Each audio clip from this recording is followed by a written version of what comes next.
Hello, my name is Marcus. I'm the compiler of a collection of therapy quotes entitled 1001 Windmills of the Mind. A collection of advanced self-help quotes taken what's often called the psychodynamic or the psychoanalytic perspective, which long ago, as I understand it, was referred to by some as philosophical medicine or narrative medicine.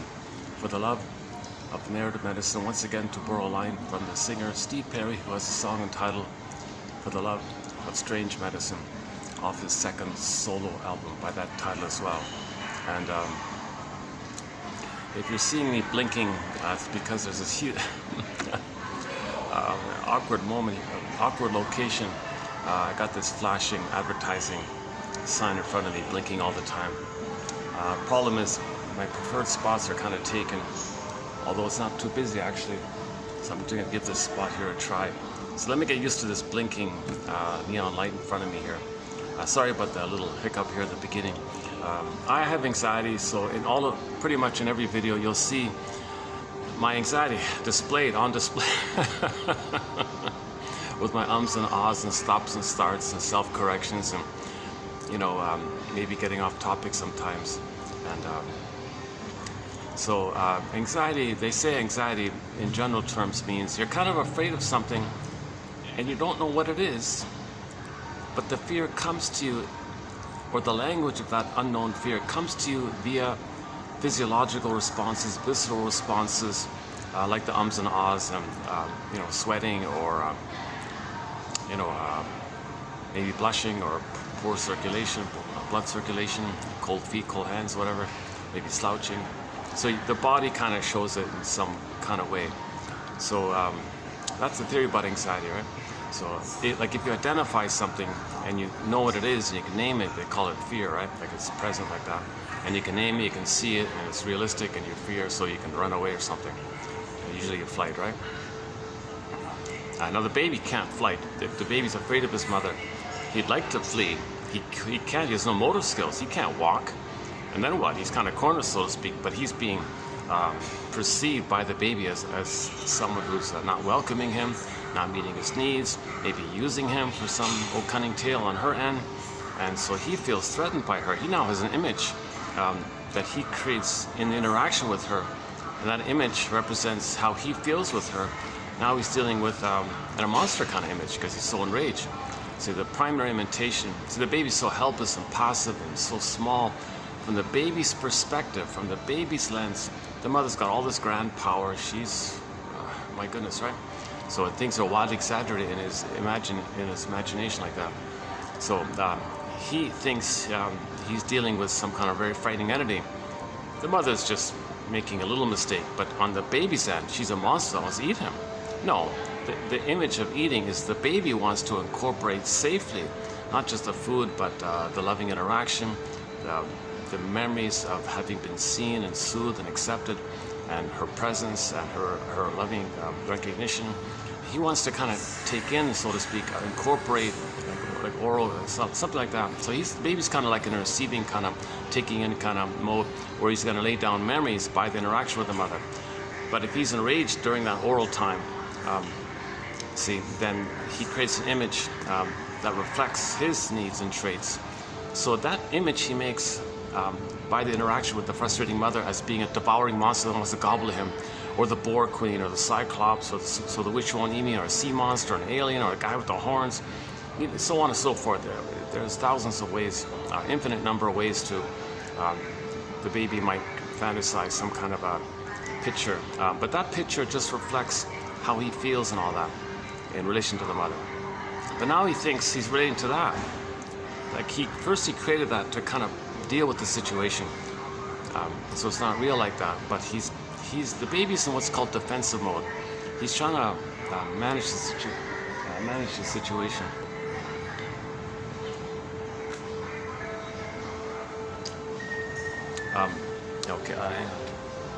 This is unusual for me to find this main lobby area kind of quiet. It's just a sprinkling of guests here. One elderly lady is playing some kind of video game or something. Oh, she got some points.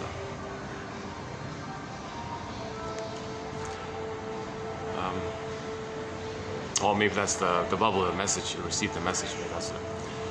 Oh boy, yeah. I'm really having a choppy start here. Let's see if I can smooth things out here and pick things up here. So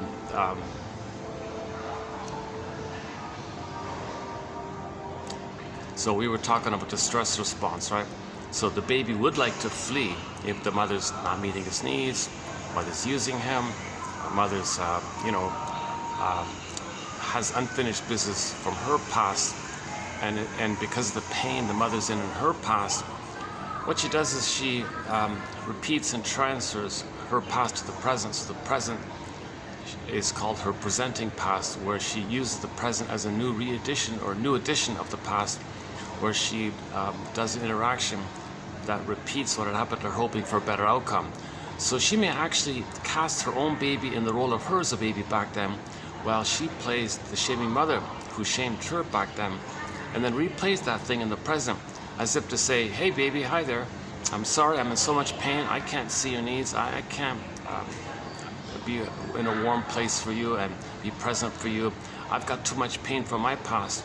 So because of this compulsion to repeat and get out of this pain, I want to get out of this pain.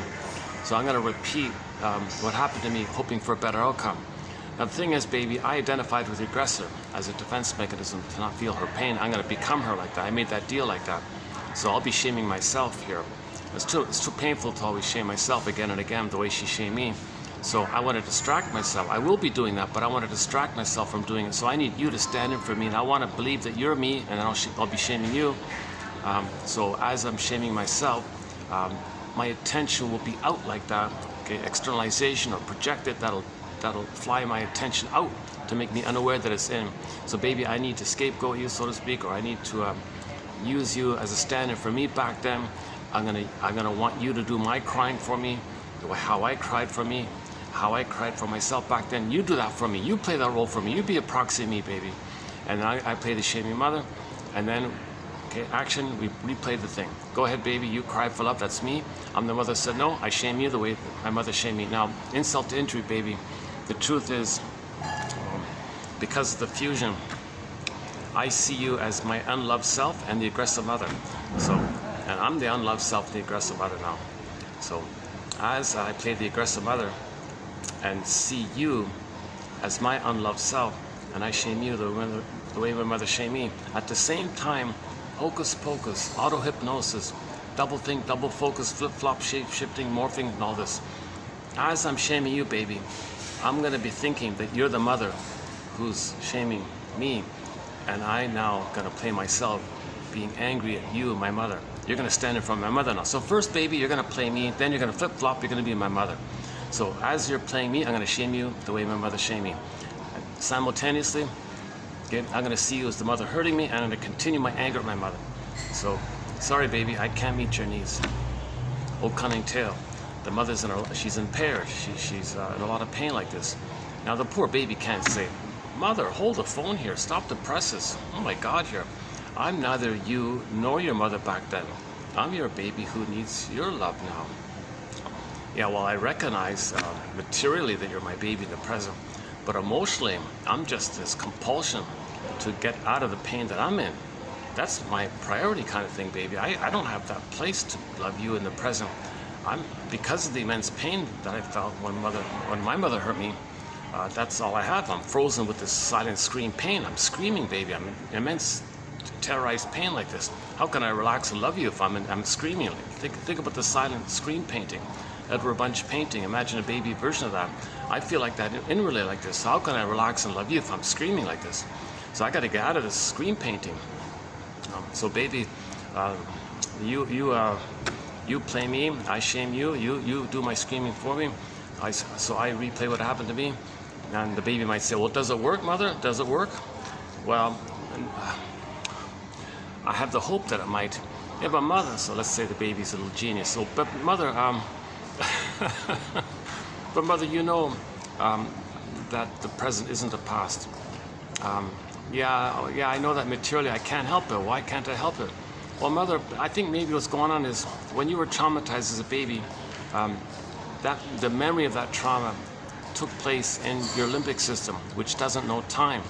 and all the memory and your eros and your energy and your passion, your life force, all of your drive like that, it's kind of in that place of timelessness. So you think all time is that time. Okay, so your ego split. Your ego can deal with the material world. You can drive a car, pay the bills, okay, but you don't have the ego related to your authentic self-development. It's frozen in a place of timelessness, and it's all frazzled up. It's unavailable, like that. So the ego splits like that. Hold on a second.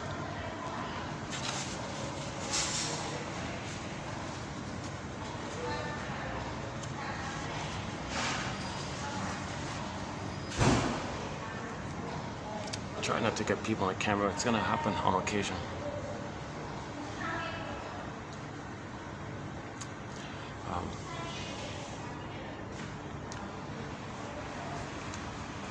Hotels are funny. Sometimes I feel calm. I can do them with noisy things around, even little things around. Sometimes little things distract me too much. It depends on my mood, how rested I am, kind of thing. Okay, I still want to get into some kind of flow here, so let's keep going here. So let's go back to this genius baby trying to reason with the mother. You know, mother, I think what's happening is that part of the brain, it's like, it's kind of, it doesn't understand time. So that's what's going on here. The present's still the past for that brain, and you're not aware of it like that. Well, gee, baby, well, I got to get out of this pain, right? Well, I think what you're supposed to do, mother, is, I think at the very least, admit that you didn't get your mother's love. Yeah, okay. That's called the greatest hurt of all, mother. That you didn't get mother's love.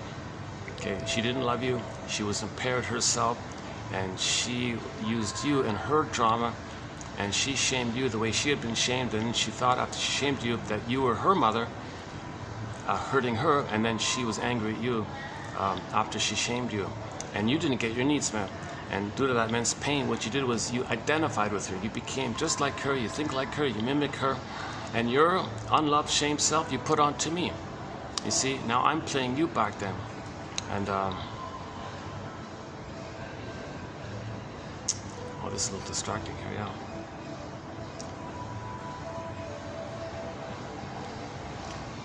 Unless that guy leaves, maybe, let me take another look. Hold on a sec.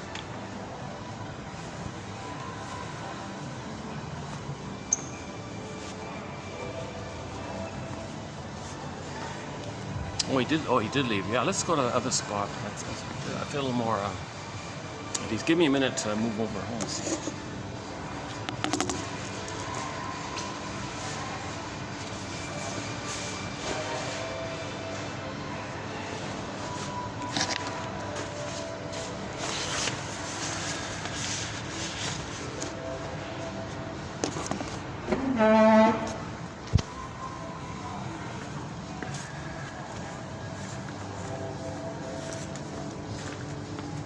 Oh, they left as well. All right.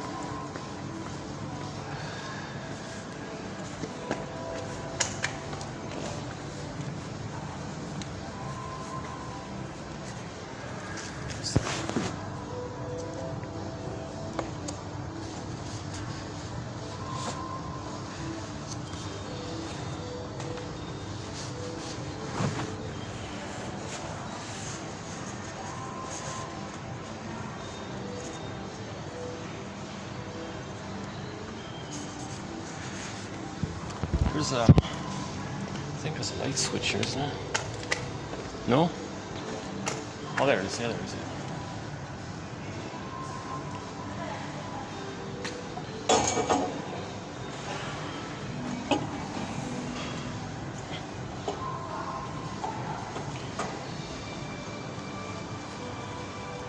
Does that work with the lighting? Is that okay? Yeah, okay. 6 half dozen, 1 half a dozen or the other. Similar setup kind of thing. Actually, maybe that wasn't so bad over there after all. The chairs there are a little, they got the straight backs, that's a little better, right?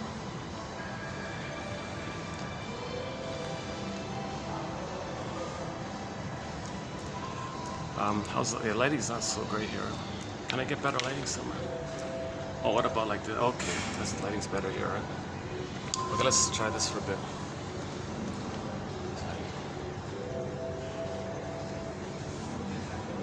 Oh, people are passing by in the back, right? I can't do that, right? How about like this?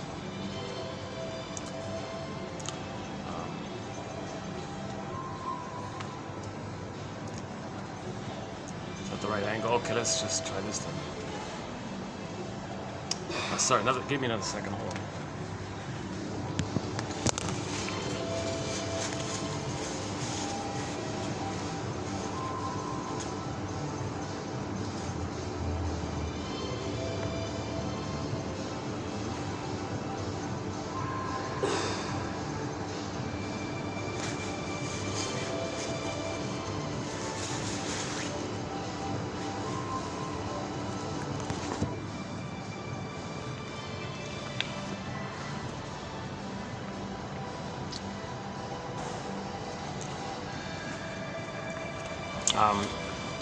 Yeah, so let's say this genius baby is trying to make the mother conscious that she doesn't, that it doesn't work to shame her baby, thinking that somehow magically it'll heal her past. What she's doing though is to repeat and try to remember what happened to her. So let's say the genius baby mother, I think what's happening is you're recreating what happened to you so you can know what had happened to you. You see, you don't remember what happened to you. It's known to you, but you don't remember it. So you recreate in an attempt to remember. So if you're repeating it, I'd like to, think about that as an inference that it's helping you to remember what happened in the past. So when there's trauma, we repeat and again and again and again in an attempt to remember.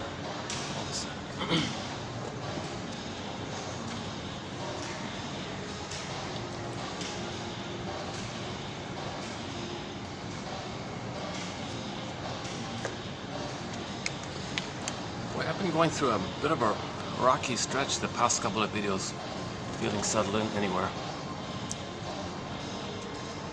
I think I'm having a kind of anniversary reaction personally. Like I feel like something to think about. If you find yourself a little anxious, you don't know what it is, think about anniversaries. Think about that week or that month or something.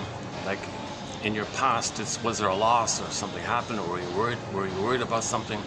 And there might be an anniversary reaction. So when you realize the calendar, oh, it's that time of year. Oh, then he's okay. Anyways, so an old fear that you didn't process. The anniversary reaction is a catalyst, a symbol, reminds you of that, but then it comes up through physiology called anxiety. So let's go back to the genius baby. Said the mother, I think what's happening here is you're trying to know what happened to you. But what a huge cost, mother. You're hurting me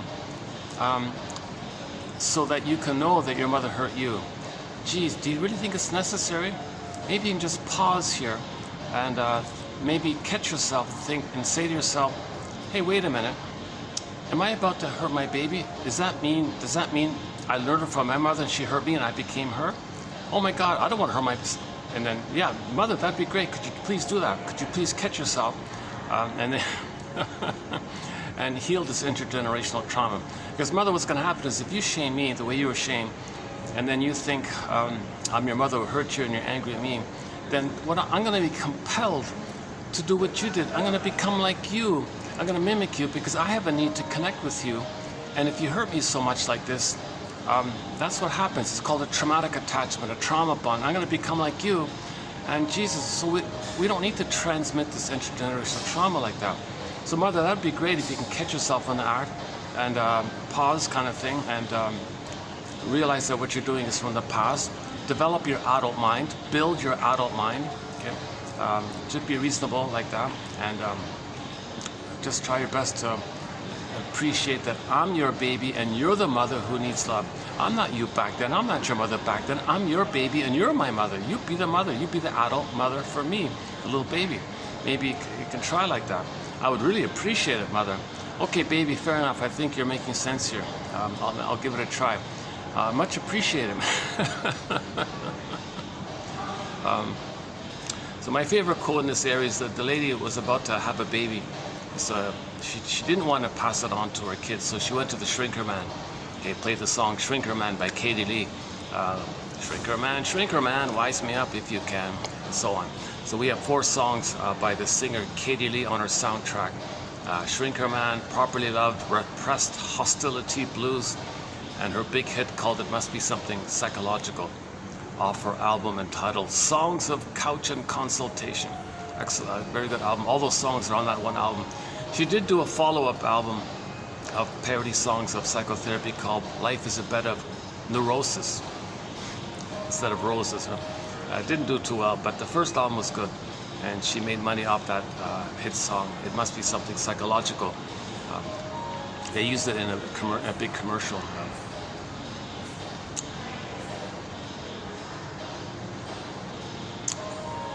Yeah, it must be something psychological. It's really quite explainable. She says she only likes men who are unattainable, because the mother was unattainable. It's really quite explainable. Okay. She wants to correct her mother, heal the mother, save the mother. That failed. Find a carbon copy of her, a parent copy of her, and continue that process, because she's stuck there, has the hope to get a loving mother. So the baby thinks you got to save the mother, please the mother, cure the mother. It didn't work. Okay, find around, look around for somebody just like her. You're attractive. Now you're going to continue that kind. It's really quite explainable. Okay, so back to Shrinker Man. So one woman went to the Shrinker Man and said, Shrinker Man, you know, I'm thinking about having a baby, but I don't want to do to my baby what was done to me. I kind of need help here on this process. Okay, you've come to the right place. Lost and Found Emporium. In Twilight Zone, there's an episode called Lost and Found Emporium. So she lost her ability to be a mother. She wants to find it. So she went to the Shrinker Man, the Lost and Found Emporium, interacted with him, and finally he said to her, oh yes, you're letting me know what kind of childhood you had. Please go on, Shrinker Man. You're letting me know what kind of mother you had and how it felt being with her. Please continue, Shrinker Man. You're putting me in the role of you back then, and you're acting like her, and I feel like kind of a tug and a push and a pull to maybe feel you felt with her. Click, click, click, she got it. She wept, okay? She mourned the loss of the loving mother she never had. She realized she didn't have a loving mother. That's a huge loss. Then you get back your feelings. That's the phoenix, the firebird, the red bird rises, okay? The phoenix rises.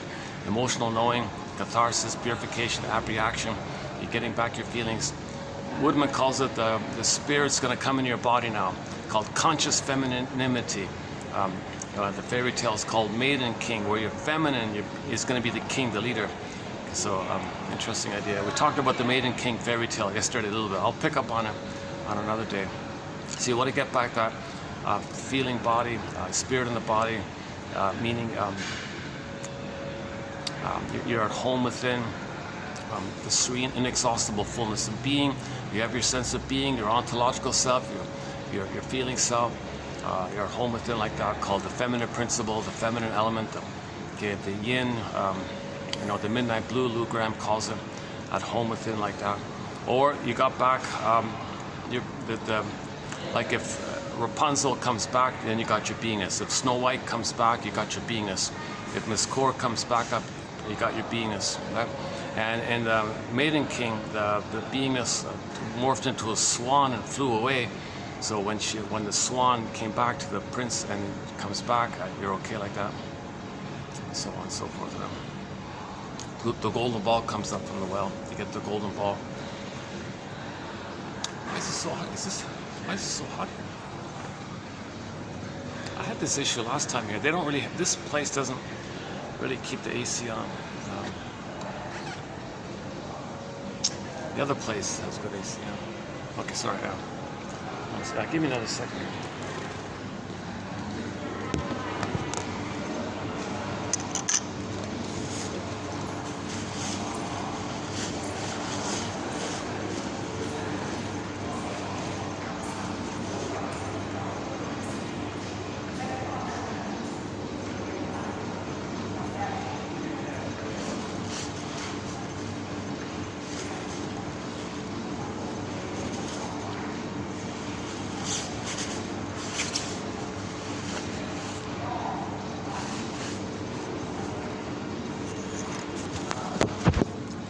See, by the time I get to these places, it's getting late already and I'm sweating. I don't want to wait till I cool off.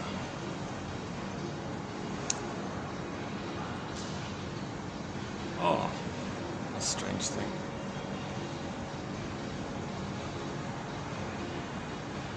Okay, whatever. All right.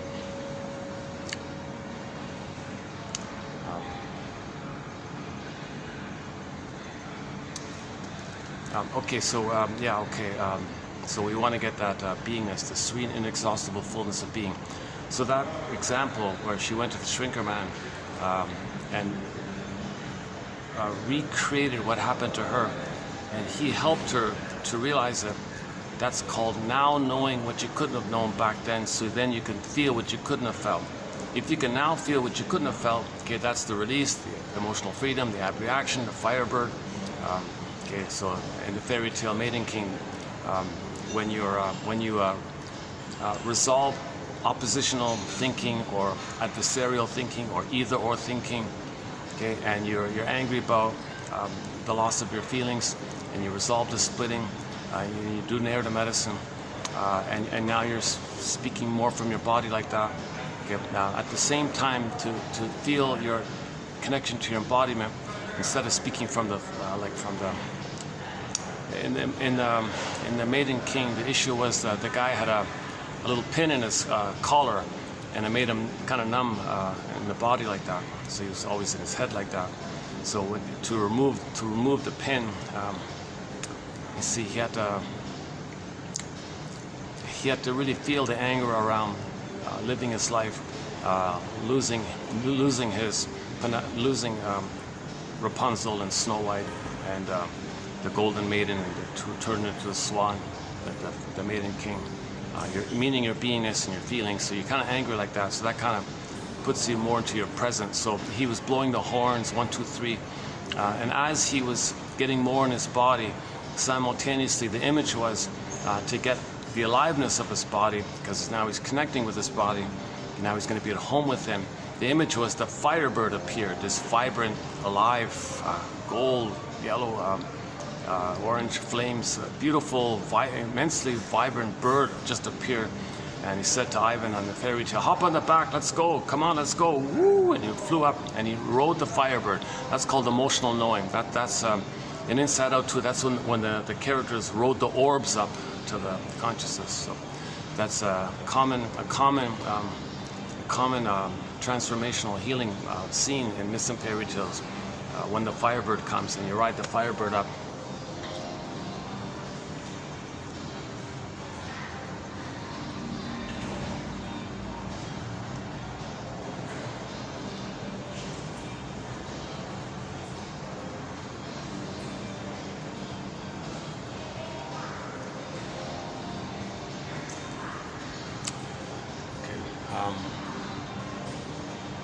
Where are we here? Yeah, so this lady went to the shrinker man. So then her baby, then when she had a baby, she could be present for the baby, because she got her story, she got her feelings about it, so there's no need to repeat it. You only repeat because you don't know the story. So when you get the story, you stop repeating. So she had a baby, she didn't need to repeat, she could love her baby. She was emotionally available for the baby. She could be a mother for the baby and meet the baby's needs. The baby has needs for what's called a secure attachment style. It's done in 5 parts. Yeah. So, I won't run through the whole thing, but the secure attachment style is he needs paradise in uterus. So in uterus, he needs a welcoming room. Garden of Eden, Shambhala, Shangri-La. He's floating around this blissful feeling, oceanic feeling, oceanic oneness. He's one with everything. He's dispersed, like everything. There's no differentiation. It's called undifferentiation. He doesn't know where he begins and ends and where the mother begins and ends. Actually, he kind of thinks he's fused with everything, so everything is him. So he feels kind of powerful like that. So he thinks the mother actually kind of belongs to him, and it's him. And when the mother takes care of him, sends him food and all that, he thinks he's doing it himself. So he's autocratic, he's like a god like that, or unconditional hallucinatory omnipotence, like magical thinking. Has a need, oh, it's there, it's met. He does it himself. He didn't reach the place of understanding that he's a person, mother's a person, two separate people. He's just this little dreamy little God kind of thing in the beginning. But it's a blissful feeling called oceanic, blissful oneness, oceanic feeling, oceanic ecstasy, one guy calls him. So he's in a really happy, blissful kind of floating around. He's like no time, and he's dispersed, there's no space, there's a sense of place even, there's no place. He's spacious, he's like the whole universe kind of thing. We're talking about his understanding in the beginning of who he thinks he is, like that. His belief about himself, or who he thinks he is, or something. So he thinks he's a little god or a little king like that. Anyways, so he needs that blissful thing called the Garden of Eden, Shambhala, etc. So he needs that paradise. Simply they call it paradise, right?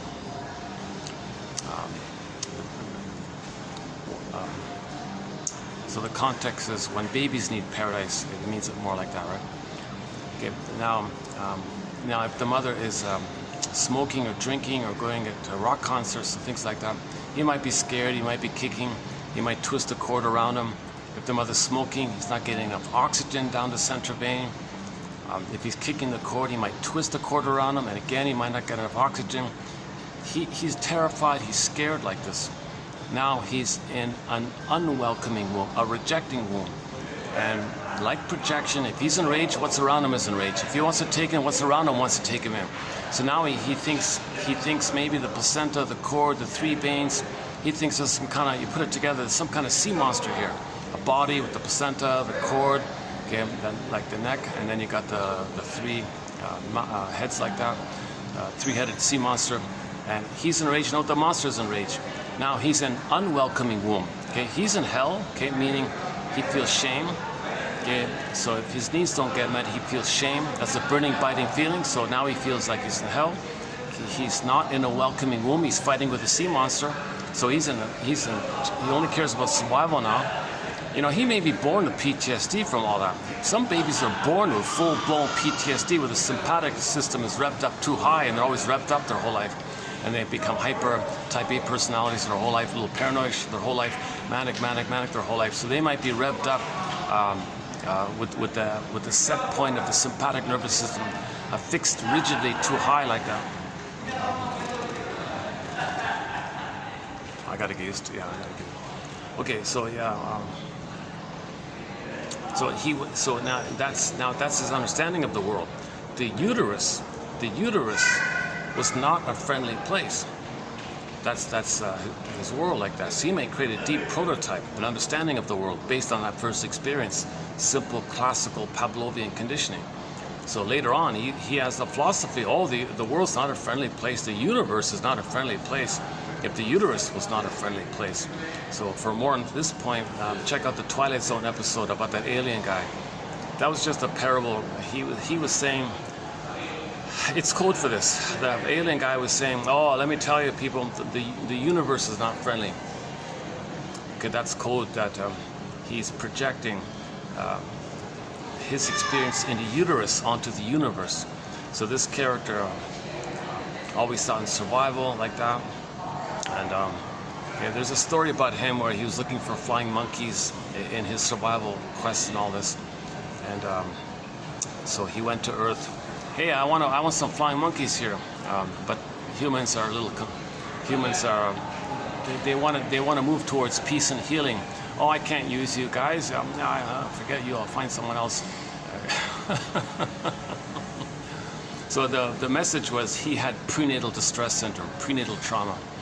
Okay, and he thinks everything's dangerous like that, like a wild, dangerous jungle. So he doesn't love and feel tenderness, affection. He's a bitter, psychopathic, antisocial, extremely narcissist. You know, as negative as it gets.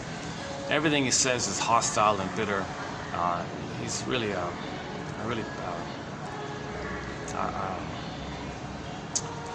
the idea is that his constant set point of immense anger is because he never got his needs met. And anger is what's there when your needs don't get met. And anger is about survival like that. It's a stress response. He couldn't flee. Remember back to the baby, he couldn't flee. Then he feels cornered, he's going to fighting like that. So in the uterus, the baby, when the sea monster is there, he can't leave the sea monster, so he's not fighting with the sea monster. So he grows up with a constant adversarial mentality like that. He's always like, it's me or you or something. Either be eaten, my greed or your greed. So he has this, always in a battle like that. He's always operating at a stress response. So in the healing journey, and back to Maiden King, if you want to heal, there's a character called Baba Yaga. She's a personification of the force of existence. She's like the natural forces. The critic character symbolize, personify all of existence. So Baba Yaga said, oh, you want to heal? You want to get your soul? Well, she wants to test him if he still thinks in adversarial thinking. If he does, nope. So he's when you approach Baba Yaga, you got to get it to yourself. You got to be at that kind of place where there's no real either or. There's just love or trauma. Everything's love or a cry for love. And that's not either or. It's like we're both loving and crying for love. So her question was, oh, so you want to heal? Is that by your choice or some compulsion? And so and the book was, the fairy tale was, I think it's 18% choice and 97% compulsion. Okay, so it wasn't like either or, like a split thing. Like it was kind of mixed up of both and kind of thing. So he passed the test like that. See, in trauma, a baby thinks in either or. So if you want to heal, you got to face this either or stuff. Okay, talked about it yesterday. I'll leave it to yesterday's video. Go to yesterday's video. 08, right? What's today? It was 08, right? Today we're doing 9. Yeah, 08. Go to 2908. 29 with the blue, the midnight blue painting in the background. I was a little kind of out of it, but it's still there. I didn't do a great job. Kind of like a bit like today. I'm not really. I'm sort of in a bit of a slump these past couple, 3, 4 videos. Maybe 3. This is my 3rd video, sort of. I've done a lot of good videos. I think I've done some pretty good videos. Sometimes it dips a bit. However, my delivery is, it's not, okay, the quotes are, it's between the reader and the quote. It's not about me. I have not been analyzed. I'm not a shrink. I'm not a professor. Well, you know something, on the way walking over here in the sweat. And one of the benefits of doing the walking, I get a little idea. So, you know, one,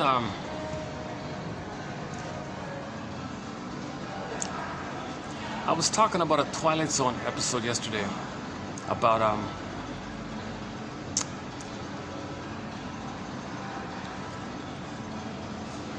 before we do that, let's finish up with the woman who went to the shrinker man. Yeah, so she went to the shrinker man, got the story, then was able to love the baby.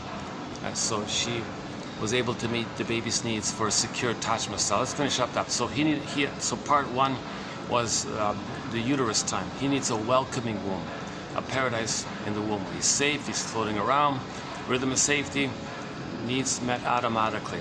Okay, the food, oxygen gets sent down the center vein in the cord. Baby's waste elimination spirals up the other 2 veins, spiraling in a spiral-like fashion, helixly up to the placenta. Placenta clarifies and cleanses everything, does what it does. Okay? And it's all, everything flows and it's smooth, it's rhythmic, a rhythm of safety. Baby, cord, placenta, mother, mother, placenta, cord, baby, baby, placenta, cord, mother, mother, placenta, cord, baby, do, re, mi, do, re, A, B, C. 1, 2, 3. Everything kind of flows and it's smooth, no interruptions. And he needs this flow-like experience where what he needs gets met, what he needs, he sends up the waste, it gets met. What he needs, the goodness he needs, it gets met. The waste gets cleared up. Okay. By the way, keep that point in mind. He receives the good and sends out the waste, and it's taken care of, right? And if there's a problem like that, it may lead to narcissism, where they want others to supply for them and they dump on them, like that, a failure there. So if there's a failure there, and they end up with narcissism, they may have this attitude where they want to get other people's good. They want to be fed by others, but dump on them, hate them, shame them, think ill of them, but still trick it where the victim sends them the goodness, their attention, their consideration, and their positive regard for them. While they hate them, they want to get that cycle like that. So they want to dump their hate and want to get the other person's love. So they find duped rescuers, flying monkeys, coattails, donkeys, other voyeuristic, narcissistic types. People he can fool, so he will fool people by scaring them or confusing them. Then they think he's an authority. Oh, he's amazing. Well, he hates them. So he's still in that kind of place.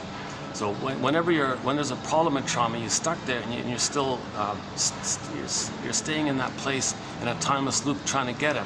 So that's narcissistic supply I talked about yesterday.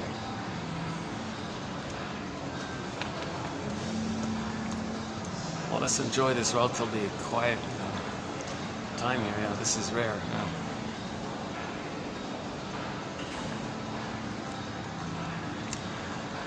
Okay, so we're currently in the middle of we've done a bunch of videos on narcissism up until now, and we're sort of still in it. So we did 6 videos on the work of Kimberly Harding from a little self-help book entitled You and the Narcissist, a little mini self-help book jam-packed with insights, very clear. So we covered that. And then 2 from a guy named Drew Keyes, a popular book of his. And then now we're doing Miss Elan Golem's book, Trapped in the Mirror. And we're now into her sequel book called Unloved Again. So we're doing this whole kind of marathon of quotes on narcissism. Remember, narcissism, it's all about them. They're the center. They're entitled. Everything's for them.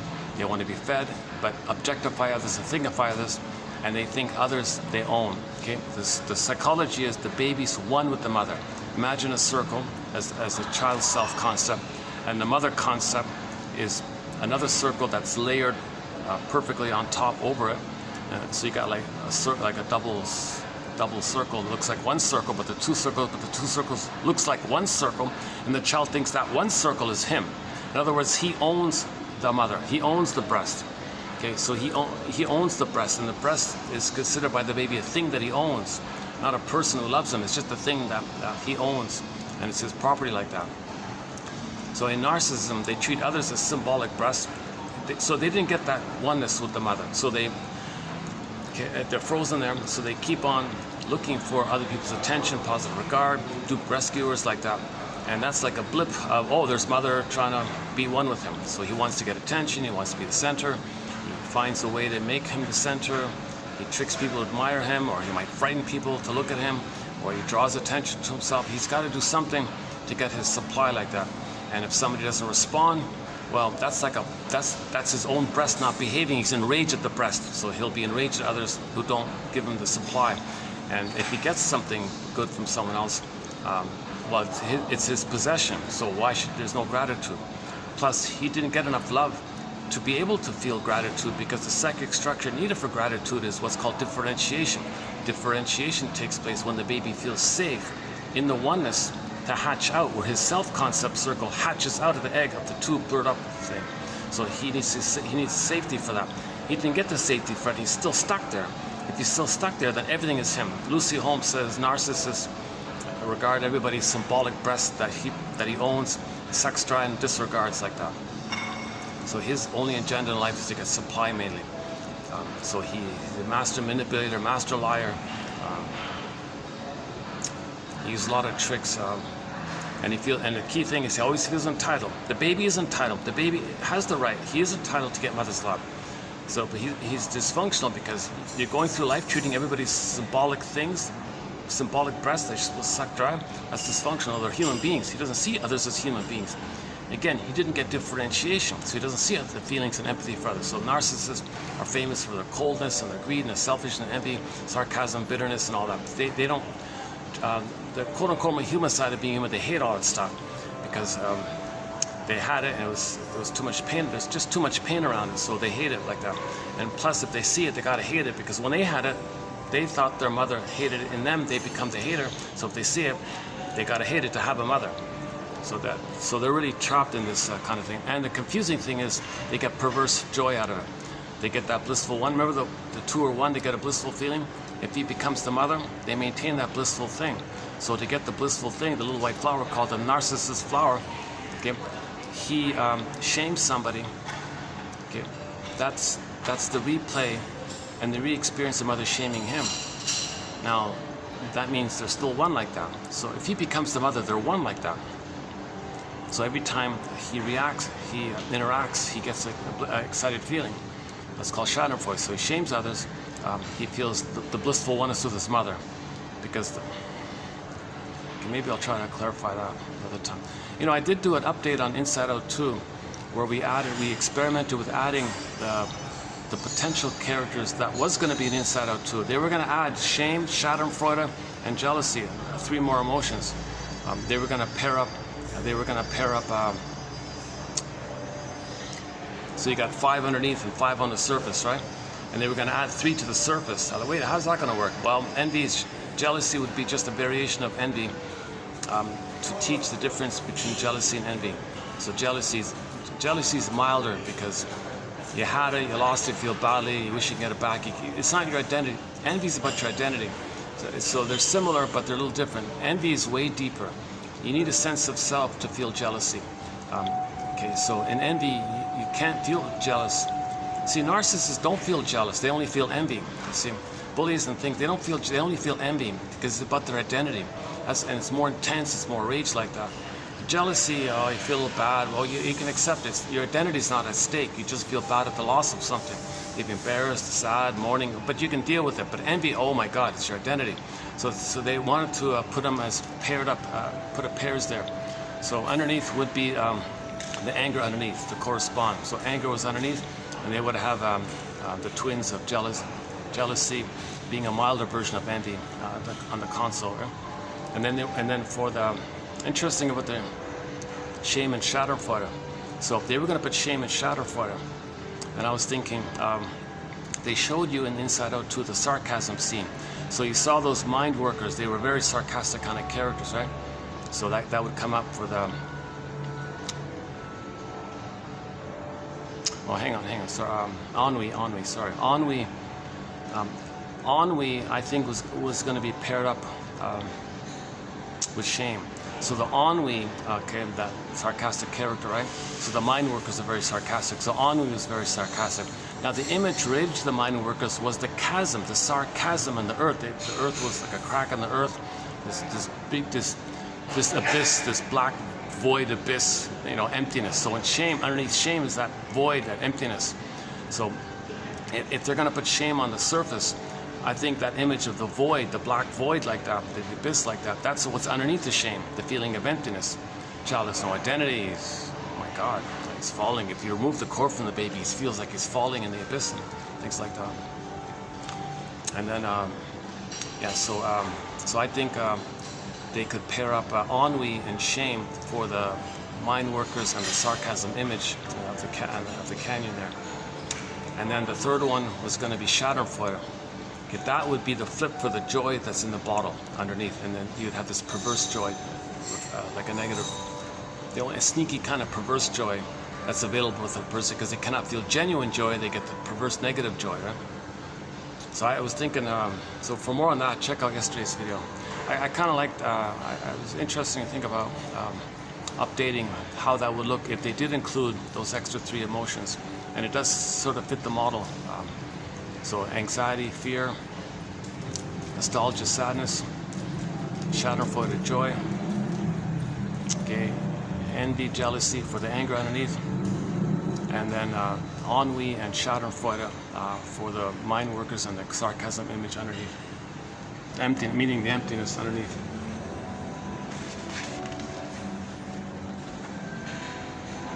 Oh, hang on, and embarrassment was there, right? Oh, embarrassment was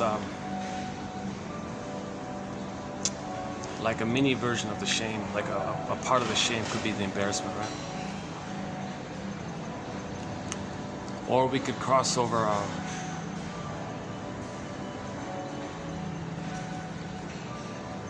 Okay, let me work on that one. This is, I'm forgetting about disgust. So originally disgust double duty for shame, right? And then embarrassment represented the shame underneath. But if they're going to put shame on the surface, that hook up with sarcasm for that image. So it doesn't quite fit that embarrassment would be the surface for the disgust underneath. So disgust can also play shame. So we can have a variation. Yeah, okay, that fits. Okay.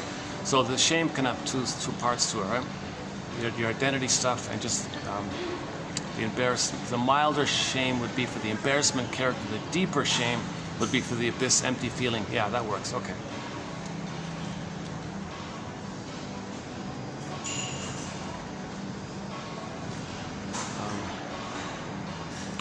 So what I'm getting at, what I was getting at was I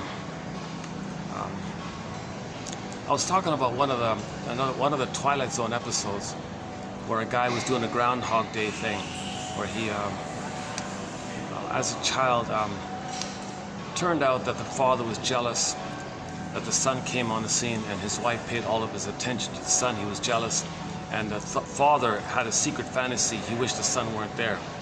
Whoa, he picked that up and had nightmares about it. And so he felt guilty that he did something wrong. So he had these nightmares of committing a crime like that. And he was trying to face this.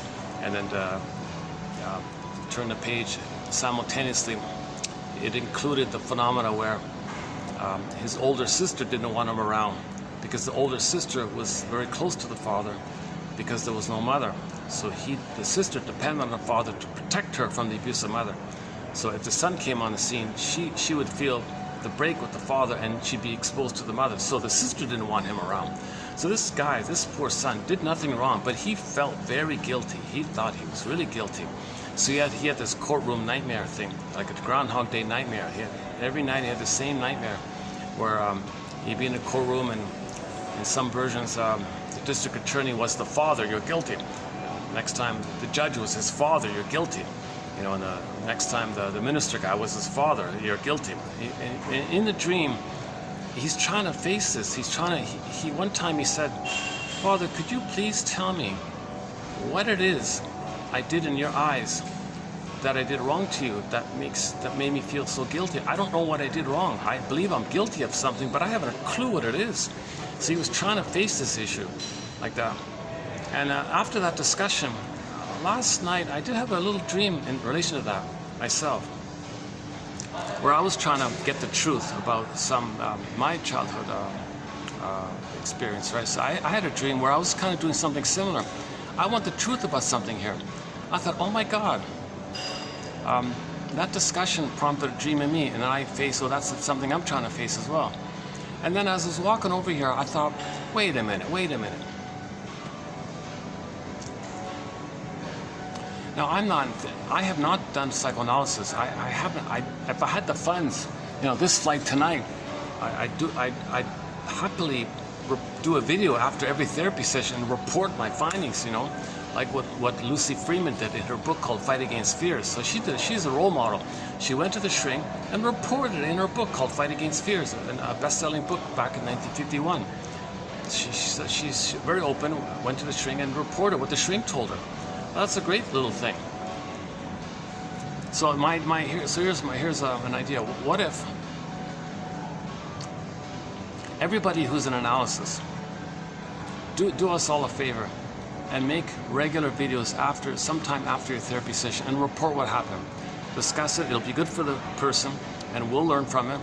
And let's say, how many shrinks are there out there? I don't know. People in any kind of analysis, right? I mean, like depth analysis. So it could be the Jungian stuff, I guess, the dream interpretation one, or regular psychoanalysis, or object relations theory. Anybody in any kind of depth analysis who is ever doing it. Let's say, I don't know what the number is going to be. Let's just say there are 500,000. Okay, no, it's too much. 100,000. Let's say there are 100,000 shrinks out there. I mean, talking cure shrinks. I don't mean pill pushers and stuff. I mean a talking cure, chimney sweeping. Okay, verbal therapy. Okay, talking cure. Because let's say there are 100,000 talking cure shrinks out there. Now these are mostly medical doctors who specialize in this. Let's say each of them has 10 clients. So that'd be like 1 million people in therapy. So let's say these 1 million people now currently doing their therapy, 1 million people, each of them does a podcast like what I'm doing, but they report their experience and share what they're learning and spread the light. Spread the light, raise consciousness. If we had 1 million podcasters reporting on their experience with the shrink and sharing their experience with the shrink, they're going to learn because they'll have a chance to talk about it, and they'll benefit others who may watch it. And if there's 1 million people doing this, there's bound to be somebody that the average person might relate to it and follow, kind of thing. So everybody can follow one of these 1 million people, right? So if there were 1 million podcasters discussing their therapy sessions after every session. Let's see. They could have a, whatever the numbers are. I think that would really spread the consciousness. That could be really a great way to spread consciousness, spread the light, spread the light of consciousness. Because if my just reading a quote gave me a bit of an insight, and I'm relating it to you like that, well, that's just a minimal thing, right? What if people are genuinely in the analytic process and they're really in it like that? We can learn a lot. Kind of like what Lucy Freeman did. So go to 2822 from Lucy Freeman. We did 4 videos on the work of Miss Freeman, mainly from that first book of hers called Fight Against Fears, and there's a follow-up one. That's a good book because her shrink is a guy named John Thurot. But that shrink of hers he wrote no books, and oddly enough, he wrote no articles. Nothing. There's not one word on paper. But she reported what he said to her, and he said some gems, and we have it here in our collection. So if we had 1 million people doing something similar, Jesus, we could really raise, because we need to raise consciousness. If we're conscious, we're not going to repeat in the present the painful thing in the past in an attempt to know the past. If we're conscious that we're doing so, then we can be realistic in the present and build the adult mind. So that's Robert Bly's thesis about sibling society. That we're out of touch with the maiden king. So the maiden king is the name of the fairy tale.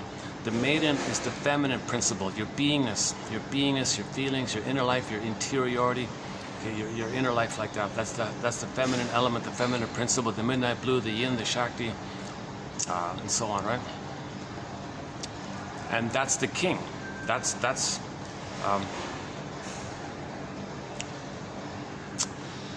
the leader. Like you lead from that. You lead from the feminine. You lead from your feelings. Then you're doing. Okay, the feminine is the king. So your doing comes from the feminine. Okay, I feel, therefore I am. So you have your amness. You have your amness. Okay, that's the feminine. And you feel, therefore you am. It's kind of together like that. In other words, the maiden king means you're doing, the act of masculine king doing comes from the beingness, the feminine. So the feminine is the king because your doing comes from the feminine, right? Stuff like that.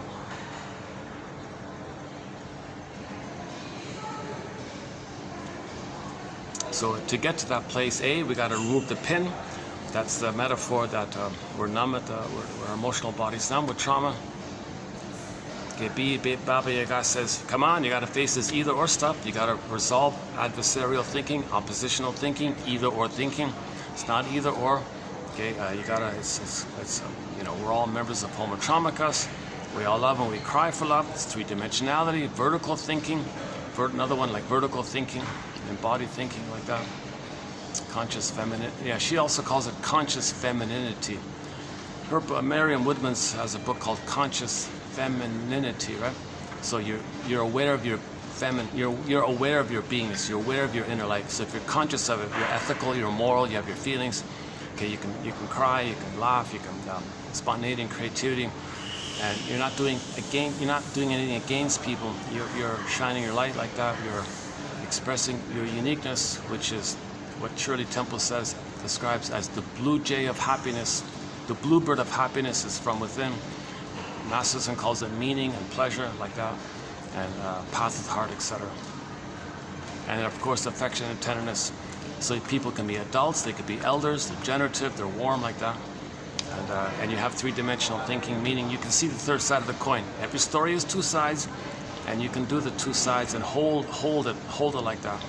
So when Baba Yaga says she was testing people for that, and if people were trying to fool her or they couldn't reach that place, she rejected them. No, so on.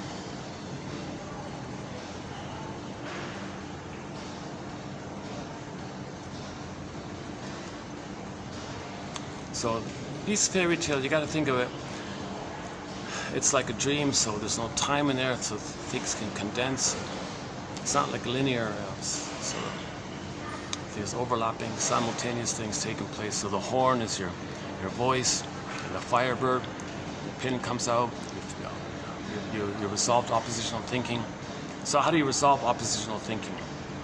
Well, oppositional thinking comes from trauma, where the baby doesn't believe the mother hurt him. No, that's not my mother. It is your mother. No, that's not my mother. See, the problem is the baby cannot know the mother hurt him. The baby cannot know. Okay, enter the Twilight Zone episode, Need to Know, where people went mad when they learned the truth. The baby can't know the truth, he'd go mad. So he'd split it. No, that's not my mother. That's some other entity. That's the monster. That's not my mother. It is his mother. No, that's not my mother. No. He cannot know the truth. He'd be a goner. He'd go mad, right? So as a defense, he splits it and creates a god. Oh, there's my mother. He's special and one of this made-up stuff. That's fake, but he believes that as a trick to survive. He's got to trick himself to feel safe enough to take in the powdered stuff. Okay, so he splits it like that. He's relating to... Okay, so that leads to oppositional thinking. God is demon, and in the self-correspondence is you're special or you're always a failure, no good. So in Inside Out 2, you saw this issue of the oppositional thinking. Okay, the joy side sense of self, they said she was delusional. Okay, and then the anxiety sense of self, okay, she always said, I'm never good enough, I'm always guilty, I'm always wrong, what can I do? How can I save the mother? I never failed, I'm guilty. It was like that other film about the Groundhog Day episode. Guilty, what I do wrong, father, what I do wrong, sister. And that kind of... Okay, so we've talked a lot about the Twilight Zone for the past 2-3 weeks. We discussed Wong's Lost and Found Emporium, a great episode. Takes me an hour to run through that. Shatterday, okay, takes me another hour to run through that. Okay, the healing in 7 parts named after the days of the week. Someday, Moan Day, Doomsday, Wound Day, Thorn Day, Free Day, Shatterday, the false self shatters. We talked about Mr. Motivation. We talked about To See the Invisible Man. Also about narcissism. Interesting one.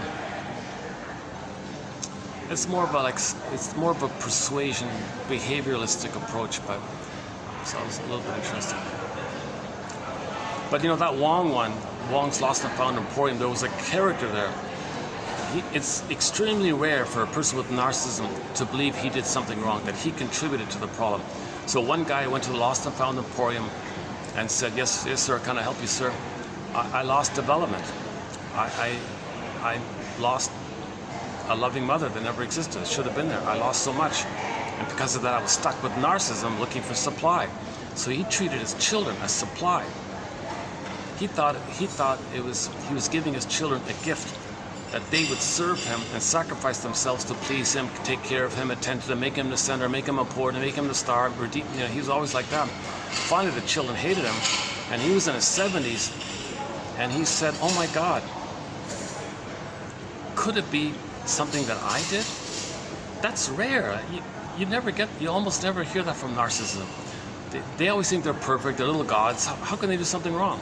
They can't admit the truth. So he was very brave to admit that. So he went to the Wong's Lost and Found Emporium. Shrinker man, help me here. I didn't have mutuality. I didn't have person-to-person relating. I'm bitter. Now I'm in my 70s. Is there any way I can find this ability to differentiate and have a sense of beingness, and where I can see others as people and have mutuality and have person-to-person relation? Is there any way I can? Okay, well, fine. Let's begin the process, sir. So the first step was he had to look in the mirror, and then he saw in the mirror what his children saw, and when he saw what the children saw, he saw his face morph into some creature ugly. He freaked out and panicked and smashed the mirror. He couldn't do it, but he began the process, and he gave a very touching speech about how he failed his children. He felt so badly, and he's on the ground, a little sad like this. And so he realized, he became conscious of his narcissism. He became conscious that there is such a thing as that a baby needs a loving mother, which he didn't get. That's the case. See, most babies can't know that. But he in his 70s caught on to it. So he began the healing journey. And there were other characters in that episode. That's my favorite episode so far. I haven't seen the whole thing yet, but that's a good one. And we talked about maybe, yeah, and a few others. I won't run through the whole list. Maybe I'll do one video where I just run through the Twilight Zone episodes. Maybe I'll pick like the top 10 and run through them or something. That would be like a 10-hour video, right?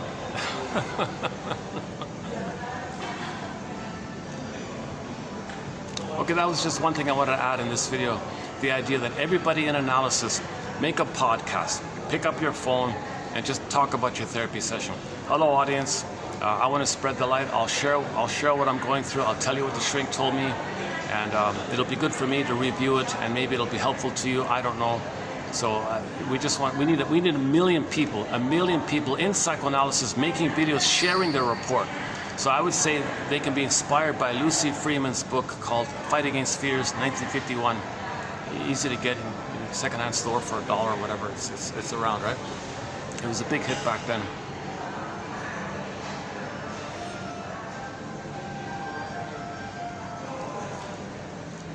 The comic Psychoanalysis, I think, is a must-read. There's a comic called Psychoanalysis, 1955 comic. It was reissued 4 years ago by Dark Horse Publishing. They do 3 clients. The complete run includes 12 therapy sessions using 3 clients, Freddie, Ellen, and Mark. They cram in a lot of material. It's very condensed. It's the best 101 to psychoanalysis. That comic, Dark Horse Publishing, it's well worth getting a digital copy. It's been digitized, and you can get the hardback now. The complete run of the comic series is in that hard book back now, whereas before it was these individual issues which you can't find anymore. Somebody said if you can find one, it's worth like $1,000 or something. It was only 10 cents back then. Now it's worth $1,000. But anyways, you can get the hardback. I had it once, and I posted already some excellent quotes from it. So Ellen did, I think, 3 sessions. Freddie did 4, I think, and Mark did 5, right? So you got emotional eating, you got separation anxiety, you got family systems theory, you got scapegoating, you got narcissism, you got the Don Juan syndrome. Like he was a woman. One guy was a womanizer. Dream interpretation. Ellen would project the inner critic onto everybody. Thought everybody was criticizing her, so she climbed up. Then the response was everyone said she was a snob and rejected her. Self-fulfilling prophecy. See, they don't like me because the mother didn't want her, so she internalized mother's hate. See, if the mother hates her, then she hates herself. Then she thinks everybody hates her. Then when she acts like that, people are going to hate her. And so she's stuck with this problem like that.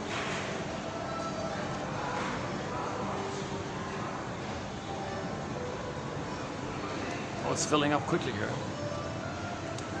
It's funny with this hotel. Let's see what time is it.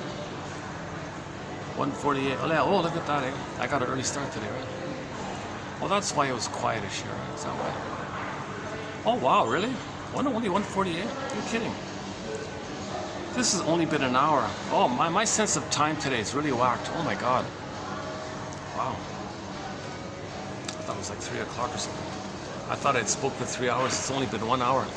Oh, we haven't even started yet. My God, yeah. Okay, Jesus. Okay, so now let's go back to the fundamental starting point. Okay, so we lose our maiden king. We lose conscious femininity. Okay, we lose Snow White, Rapunzel, our beingness. Okay, our golden ball. Okay, our home within. So myths and fairy tales show us this. They show us this. Myths and fairy tales are metaphors for this psychological trauma. So Snow White is a metaphor for our beingness. So when the child's hurt by the mother, the child he wants to protect his beingness. So he freezes it up, flash frozen, and exile in the forest. Now the forest just means survival and jungle. Well, that's the part of the brain called the amygdala, survival and jungle, because that part of the brain only cares about survival, reproduction, like a jungle like that. Okay, so it's recorded there and didn't develop, it's stuck there, frozen there. So Snow White's in a coma, emotional hypothermia, emotional catatonia. Okay, and now at the same time you can say the pin is in the tunic, and then you don't have feelings for your words. You may have sensations of the stress, and you feel your pulse rate or something. You may have like physical sensations, but you're missing the feelings. So that's flat affect, they call it. The jargon is athemolexia. No feelings for your words. No feelings for your words. Some shrinks say that when clients have this phenomena, they don't expect to talk about feelings. They first tell me about the sensations in your body. Tell me about your sensations.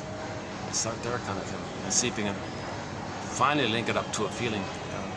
Move it up to the middle brain. Got to start somewhere. Oh, give me another second. Gee, I'm still sweating. What is it about this place? Why is it so hot? Only at this place it's like this.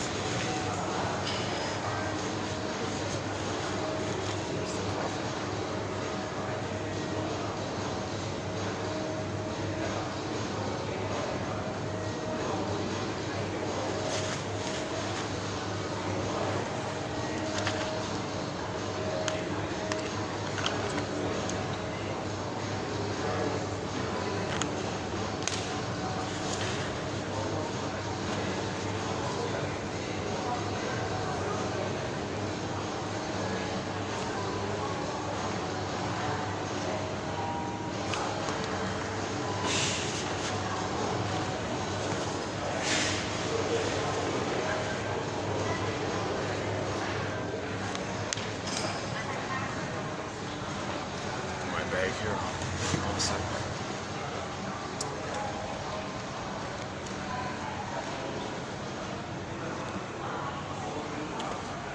Sit back here. Still sweaty. Oh, jeez, I'm still sweaty. Okay, so what does the baby do when the mother is not meeting the baby's needs? She's terrified. First things first. Protect his authentic self. Protect his maiden king. Okay, protect his beingness. So, flash frozen, and it's stuck in that part of the brain, the amygdala, like a forest. So in the fairy tale, you see Snow White in the forest in the coma. Now look at that. That image is pretty clear because your beingness cannot be into you. There's a wall there, a glass wall there. To boot, she's in a coma, right? So you're not connected to your beingness. That's the trauma. Or Rapunzel's in the tower. You know, and the body or the kingdom is in poverty and all this. Because Rapunzel's in the tower. So you want to get Rapunzel back, everything's okay. Because Snow White comes back, everything's okay. Okay, the maiden king comes back, everything's okay. So we had our beingness, we lost it, want to get it back. Okay, the golden ball, it represents the positive feelings from the beingness. It's sort of implied, if the storyteller says, well, the golden ball went down the well, it implies the beingness. If they just talk about the beingness, like Snow White, it implies the golden ball went down the well. Sometimes it's together, like Rapunzel, the beingness, Rapunzel, and the golden hair, like the golden ball. The Iron John and the golden ball are in the cage. And to get the soul back in Iron John, you needed the key. Where's the key? It's under mother's pillow. Okay, that's the secret. That the mother used the baby to meet her unconscious needs. That's why the child's soul is frozen, locked up. You got to get the key, the knowledge, the secret that she did that. Then you can get back your soul. So that's what happened, right?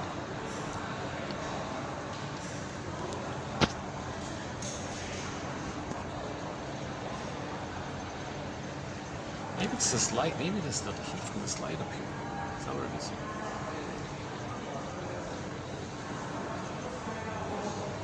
Maybe it's just this particular spot.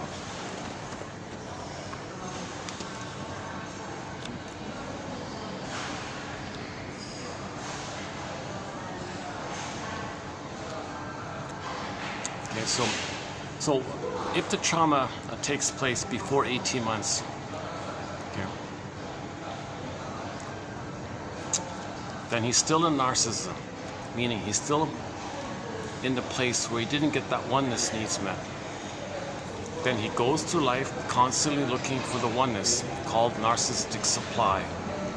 So he wants to scare people, frighten people to think he's authority, look up to him, so he gets attention. He looks like a king, he's so important. And others are down, he looks up. They want people to admire him. If they don't, he'll force them to do so. If they don't, if someone slights him, he's enraged. He wants to coerce them to do it.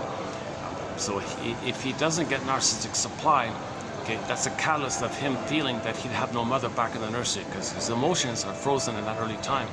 That's called narcissistic injury, narcissistic rage like this. That's why you feel like you're in eggshells. They can easily get angry like that. If they don't feel that you're treating them like a king or a god, they get enraged like that.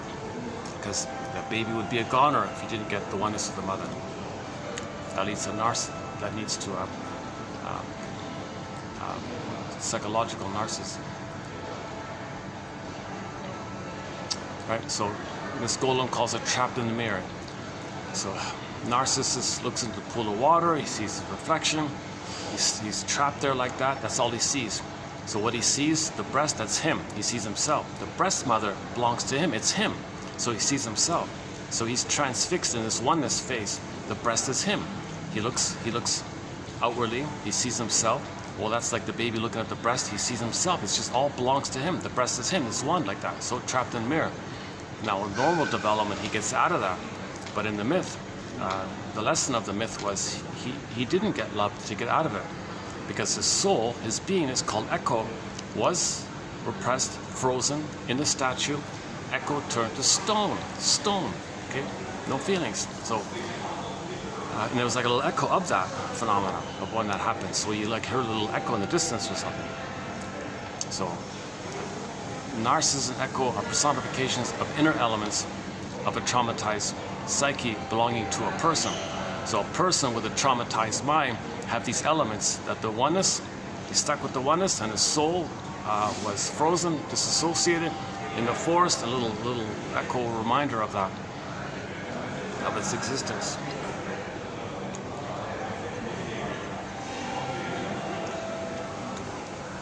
And we never see any resolution in that myth. So he became the flower, she became the statue. In the Peer Gynt version, similar idea. Peer Gynt as Narcissus and Solvig as Echo, he did the same thing, where he lived a life as a delusional little god, all about him, psychopathic, lack of feeling for others, just wanted to make money, didn't care, no apology, no regrets, always got to be starred, and he didn't have any feeling for himself or others. He just wanted to get that belief that in the uterus he's a king and a god like that. He wants supply. He always wanted fame like that, to get supply. So he was really aggressively ambitious like that. At the end of the tale, like the Twilight Zone one, he kind of like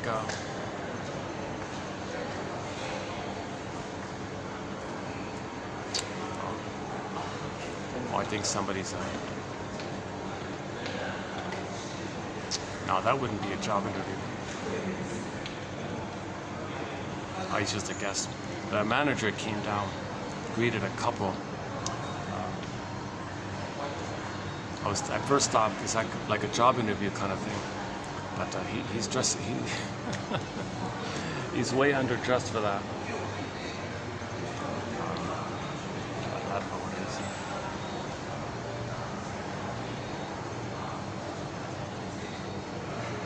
Or maybe they want to book a venue or something. Or maybe they're getting married, they want to book the 4th floor. They got this huge, massive ballroom up there. And one time I took a peek, it was all flowers. It was all flowers. Oh my God. Just wall to wall, floor to ceiling, flowers everywhere. Unbelievable. It's quite a sight. Yeah, they really created a little paradisical kind of place. That would be a very memorable wedding. I just got a peek at it for like 1 second. I remember it like a year later.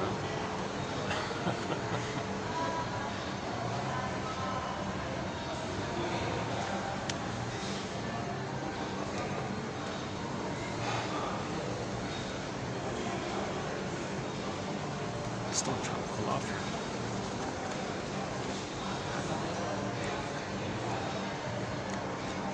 here. Okay, so the key thing about narcissism, once again, he didn't get that oneness with the mother, and the baby thinks the breast mother belongs to him. It is him. 2 overlapping circles. Okay, so if there's a freezing there, okay, then the person, repetition compulsion, searches for disappointed, searches for disappointed. So he's never happy. You can never heal him or please him. It's impossible. Whatever symbolic supply of others being symbolic mother breast, it isn't it. But that's the phenomenon of repetition compulsion. We have the hope for the fulfillment of those old unfulfilled needs. It was an unfulfilled need of his to get mother's oneness. So he looks for supply from others, attention from others, thinking others are the breast. He wants to suck it dry. It's always disappointed. Nothing in the present can translate to the actual love experience that he needed with a loving mother that never existed. Nothing in the present can change the past like that. So he's still, the problem is he's addicted to it. He gets some kind of perverse, blissful, godlike feeling doing this. And he doesn't care anymore about human development, doesn't care about if his kids hate him. He said the kids are wrong. The kids look like, the mother brainwashed him again. He always blamed like that. So back to the Twilight Zone, that guy, he said, that's rare for him because usually narcissism, he complained that he feels badly finally in his 70s that his kids hate him. He said he failed his kids because he couldn't see them as people. So, but usually narcissists would say, well, that's their fault if they hate me. It's nothing to do with me. I did nothing wrong. Oh no, they didn't please me enough. They didn't serve me well enough. That's the problem. They did something wrong. I never did anything wrong. I don't need them. They need me. See, he wants to get supply without acknowledging the needs of others, the humanity of others. He can't do it. So usually they blame and find some excuse or like that. But that guy in the Twilight Zone, he said, no, I'm wrong here. I want to heal. Mr. Wong, help. And he began the process like that. So Mr. Wong was kind of like the therapist in that episode. By the end of it, by the way. He wasn't a therapist at the beginning. He was looking for help himself, but by the end, he's considered the most sensitive one, the most intuitive one. And he could live in these two worlds, the interpersonal and the invisible unconscious, represented by this emporium, this underground emporium place. Yeah, they even did it like an underground kind of place, right? They went to some alley and went down, was it like that? Some mysterious door going down like that. Yeah, it was some kind of basement, wasn't it? Yeah, it was some kind of basement. So the basement's a symbol of like the unconscious, under the ground.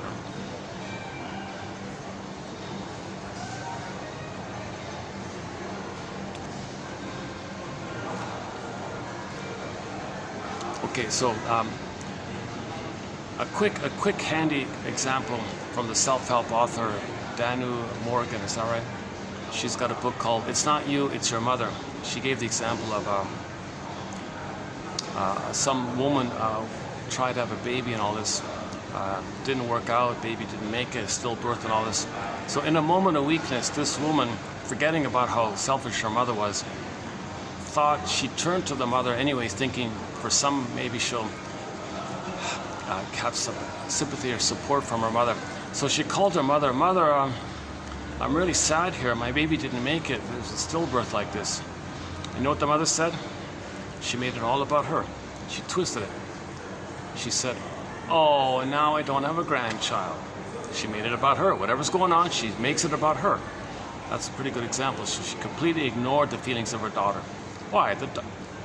Narcissists are offended at the idea that they got to attend to other people's needs like that.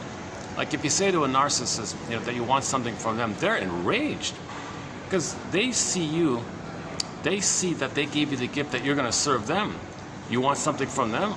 That freaks them out. It's not supposed to be like that, right? They're the king, they're the god, and you're the servant like that. They think those kind of babyhood place needs where the breast serves the baby, His Majesty the baby.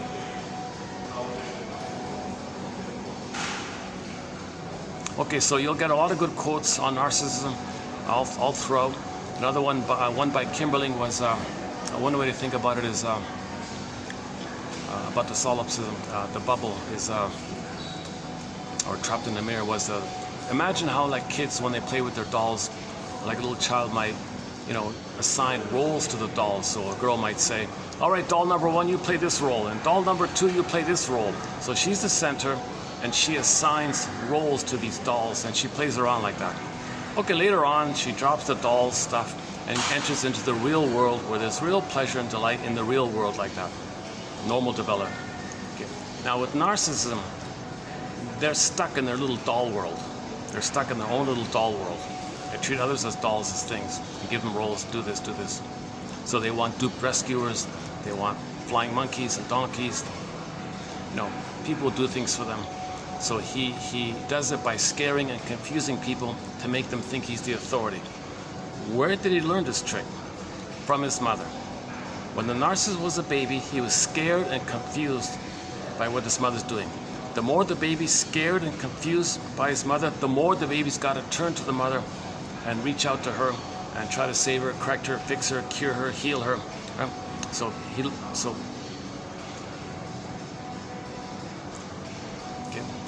So that baby identifies with her, does that trick on others, and then others, oh, how can we serve you? How can we fix you? Oh, good, that's supply, supply, supply. He uses that, he interprets that as supply, supply. And the dupe rescuers are trying to fix them, heal them, cure them, like children do, how children want to save their parents. So if the stinger personality pattern, what are the narcissistic personality patterns? Bully, Iago, narcissist, all those personality patterns, trauma, when there's trauma prior to 18 months, we call them the stinger personality patterns here. Included in all the stinger personality patterns is the narcissistic phenomena.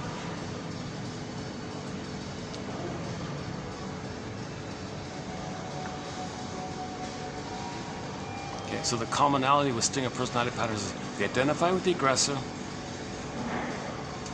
Others are their innocence, which they shame. Then the one they just shame, hocus pocus, they think it's the mother who hurt them, now they're angry with the mother. Okay, when they're not doing that, when they're not shaming and hating others, okay, they want to fool people to attend to them and see them as special. And if someone doesn't see them as special, then he sees them either as no good, whom he's going to shame, or as fighting mother, who he's going to attack, like that. So there's a famous quote that said, men hate whom they hurt. So they hurt others, then they hate them. Because others was them, and then those others were the mother whom they hate. So everyone is like a copy of them. It's one, right? So they have a self-shame self side, and there was an aggressive hating mother side. So they got the two there. They got shame self, shaming mother, or frozen child, freezing parent. So others are going to play one of those two, because others are seen as copies of him. So he's going to project his shame self on others, play the shaming one, and shame himself, others. So he's got to find somebody to hate so he doesn't hate himself. He does hate himself, but doesn't want to be aware of it, so he finds someone else to play his hated self, plays the hater, plays the shamer, the freezer, and then he gets the safety and the bliss and the glee and the schadenfreude of being the aggressive one. He makes that deal with the devil, right? So he got that power like that, and he's going to repeat it and get the bliss of the little white flower, and he feels kind of active doing it. He doesn't feel like the victim all the time if he's the actor of doing it all. But he is hurting himself. But the trick is, he's finding a proxy to play him who he's going to hurt. Then he's unaware that he's hurting himself. So I think the first one here, today's batch, the first one is about this. Some parents needed to hate you instead of hate themselves.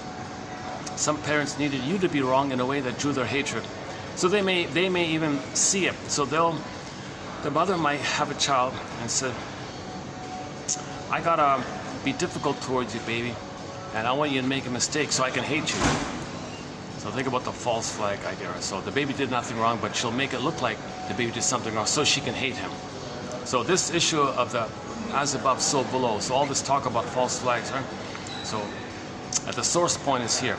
The mother wants to see innuendo, make it appear that the baby did something wrong, so she can dump her hatred on the baby so she doesn't feel hatred towards herself. Yesterday there's a quote on it. We didn't talk about it. So we have a whole thing on above, as above, so below. So when we pollute the planet, it's a reflection of our inner state. As above, so low. As above, so below. Whatever the inner state is, we create it outwardly as a reflection of our inner state. So if we're polluting outwardly, okay, that's a reflection that we feel ashamed or polluted like that. Mother, if we destroy the food supply out there, well, mother didn't nourish us. We didn't get proper food. We didn't get proper feeding. So our inner state, we reflect it, okay, as above, so below, like that. So if we heal the inside, the outside will be normal. But if we're wounded here, our outside is disturbed. We're doing it to know the inner state. See, the things we're doing outwardly, it's to help us to be like a mirror to know that it's within. It's a reflection of the inner state. As above, so below. What we're doing outside is a reflection of our inner state. We're meant to know the inner state. That's getting into conscious feminine. That's getting into consciousness of your inner state. Heal the inner state, resolve splitting. Okay, find your voice like that, remove the pin, okay, ride the boat, called free association inside of two, called free association, and then you get the release, the orbs come rushing up, that's the Firebird, ride the Firebird, and then you're okay, right? No, it's all about mourning, it's all about mourning, getting back your feelings. Now who mourns? A person mourns. So when you're sad about something, you get your identity. If you don't have your identity, you can't mourn. To get your identity, you gotta mourn. So it's all about mourning. It's all about mourning. Okay? We need to mourn the loving mother that we never had, basically. Back to Miss Freeman. Her shrink said to her, "Dear Miss Freeman, please ask yourself the following question." Okay, what is it? Why didn't my mother love me? Whoa. Okay, let me think about it. And she wept and her symptom went away.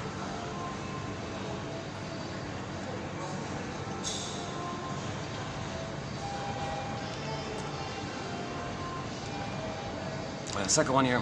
The parents are trying to deal with their own unresolved childhood traumatic events by putting into you the image their parents put into them and then trying to get rid of it.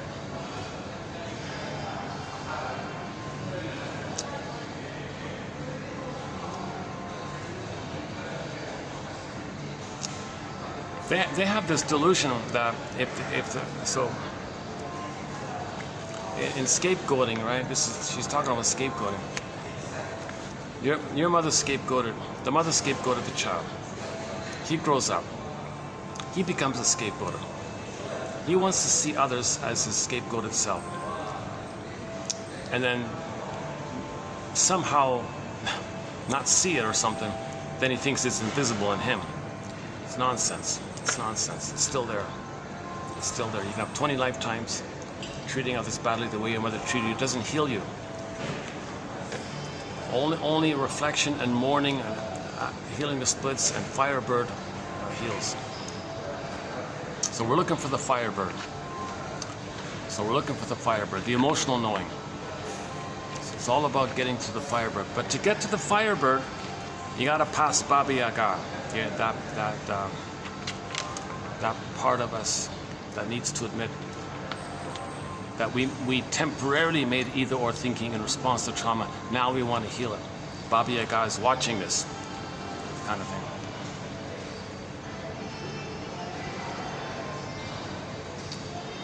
Okay, now some people might say to the mother, "Gee, mother, why are you hurting your baby?" Okay, so she sees the baby as her shame self. She's replaying what happened to her by getting the baby to cry for love and hating the baby. And then she thinks the baby's her mother who hurt her. Then she's angry at her baby, thinking the baby's her mother. Now she wants to control the baby, meaning control the mother, which the baby's a stand-in for. If somebody on the outside points this out to her, "Hey, what are you doing this? Why are you so negative towards your baby? Why are you treating your baby so badly like that?" Then she might create a rationalization.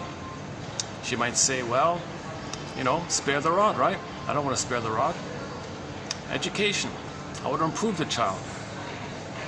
If parents use, quote, improving the child as rationalization for abuse, they call the attack education, which puts a mask in front of hatred to give it a benevolent face.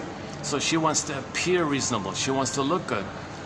So she finds some tricky thing to say to deceive herself, to deceive others. So she might confuse others, confuse herself. That's a cloak or a camouflage to hide the under thing. Okay, shall I compare thee to an onion? So we have a major topic on rationalization. I think we did, oh my God, what did we do? We did 12 videos on rationalization?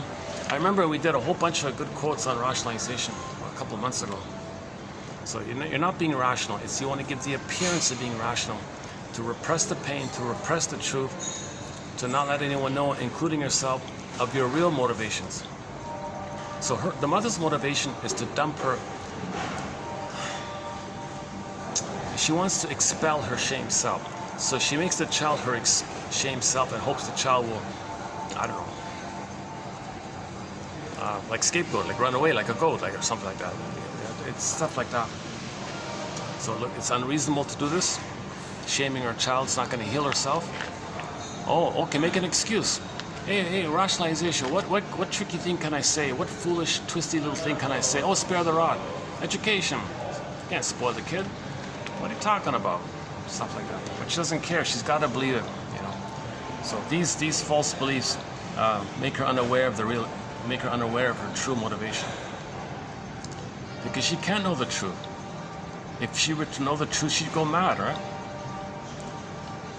So in order to accept the truth, she needs to read the comic psychoanalysis, listen to those million podcasters out there, choose one of those 1 million podcasters out there who are sharing their therapy process and follow one.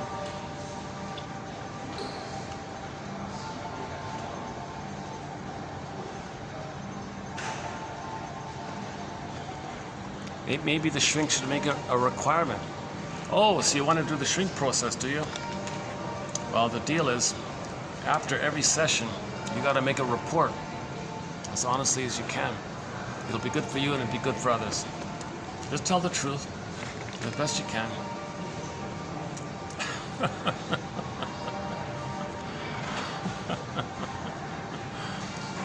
Maybe a lot of people.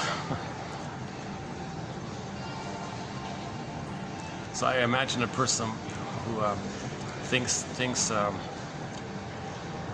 who transfers the parent onto the shrink, and then expects the shrink to be a good parent, and he doesn't do it, he'll be enraged at him.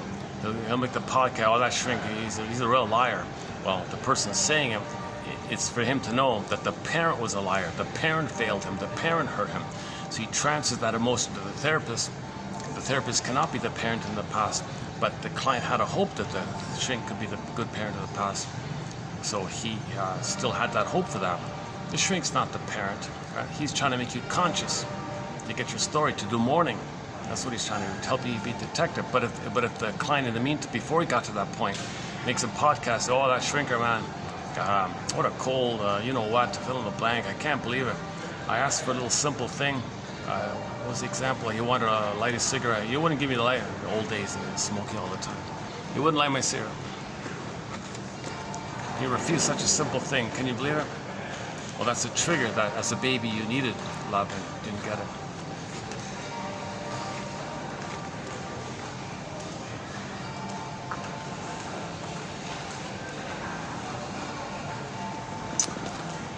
Okay, where are we?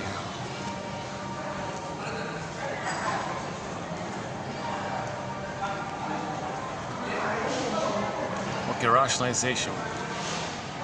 It's when you want to give the appearance of being rational. It's a camouflage, it's fake. It's meant to fool people and not be called out on your real behavior.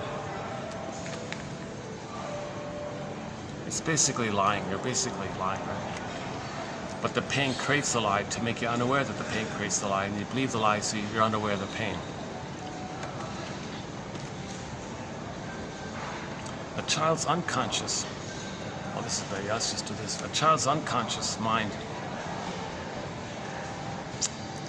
reshapes his or her view of what is happening.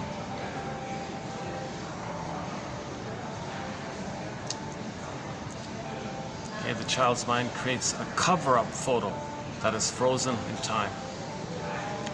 The more they were threatened by their parents, the more powerful is their image of their parents' love. This serves as a tranquilizer. False memories of the past glue children to a false future. False memories of the past glue you to a false future. Now the baby has to make these false things. Mother's a goddess. Mother loved him. Okay, that's false. Mother hated him. Mother rejected him. Mother used him. He can't know it. He's got to make a false thing. But that false thing leads to a false future. False memories of the past glue children. What he means by false memories is he can't know the truth that the mother hurt him, so he makes a false memory that the mother loved him. Oh, mother loved me. That's a false memory. Mother didn't love you. Now you're in denial. Now you're dysfunctional. Your dysfunction will maintain the denial. And you're not going to heal if you're just living in the past all the time. There's no future.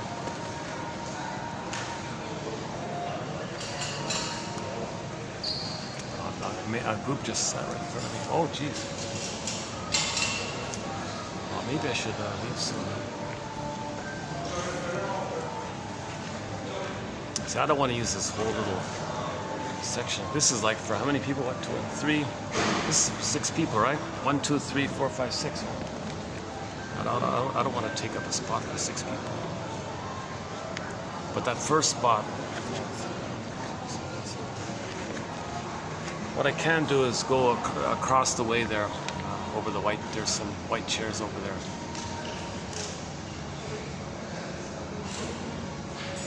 Just by the smokers section. Or I can try the outdoor part.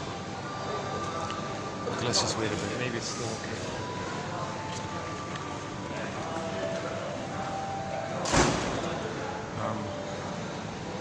Where are we here?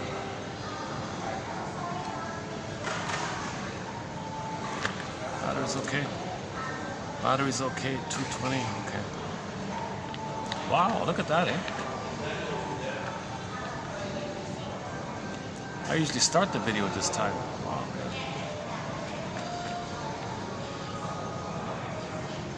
How did I get here so fast?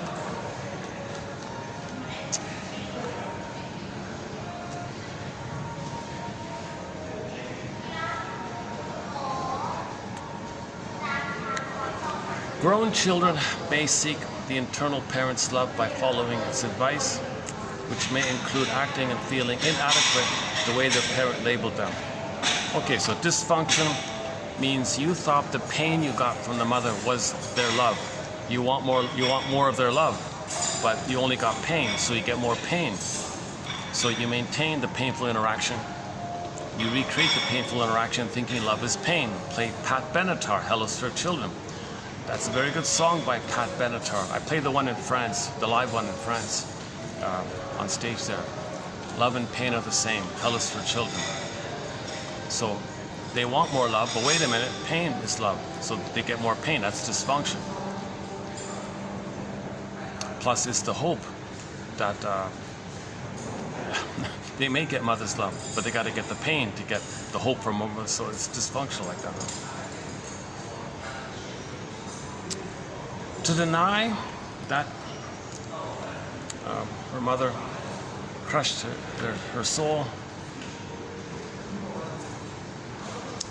her dysfunctional living offers a testimonial to her love. She will seek a partner who closely resembles her. She will choose parent copies. It's really quite explainable, sings Katie Lee in her song, It Must Be Something Psychological.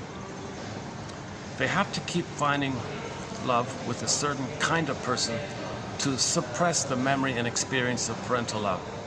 The path out of this miserable repetition is to mourn love's absence in childhood as a consequence of the parents' incapacity to love.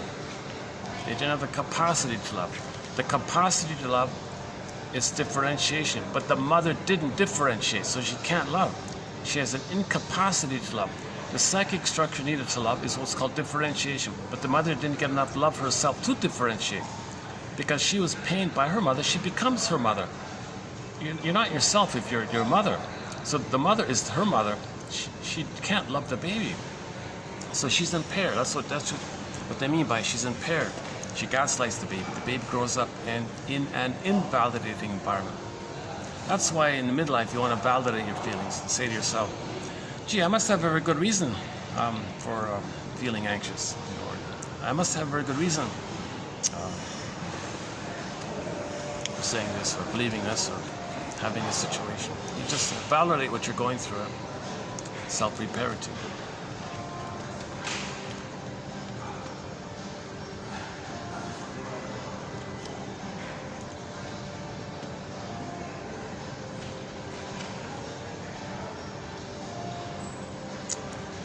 First love, okay.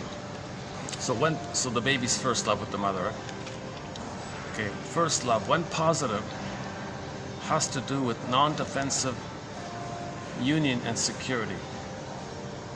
Okay, blissful oneness of the mother. Mother-infant dual unity.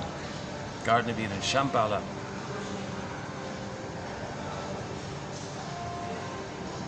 Shangri-La. first love, when positive, has to do with non-defensive union and security. So you got the union, you got the oneness, the blissful oneness, and it's safe. Now when it's negative, okay, then it has to do with the fearing the parent will stop caring, a condition that threatens the baby. The baby thinks he's a goner. You might think he's a goner. That's a negative first love, called an insecure attachment style. Loving the provider is a major form of bribery.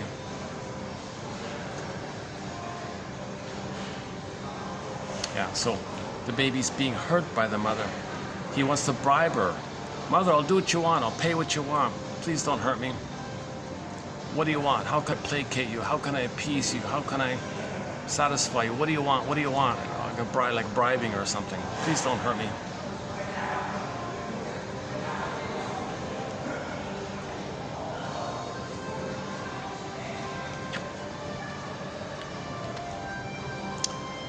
Fear of dying due to the indifference or hostility of an unloving parent remains in the unconscious and continues to exert the emotional necessity to win the parents' love.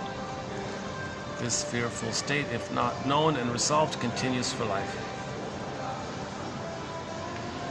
So dysfunction means you're still trying to win mother's love. You're still trying to save her. You still think the pain with her is her love, which you want more of. You're still mimicking her. You're still dysfunctional. Dysfunction means you're loyal to her. Okay, you're loyal to her. Okay, the baby didn't get enough love to be himself, so he's loyal to her, right? So Morton, go to Morton Keesem, 2291 and 2, for more on that point. Dysfunction equals loyalty.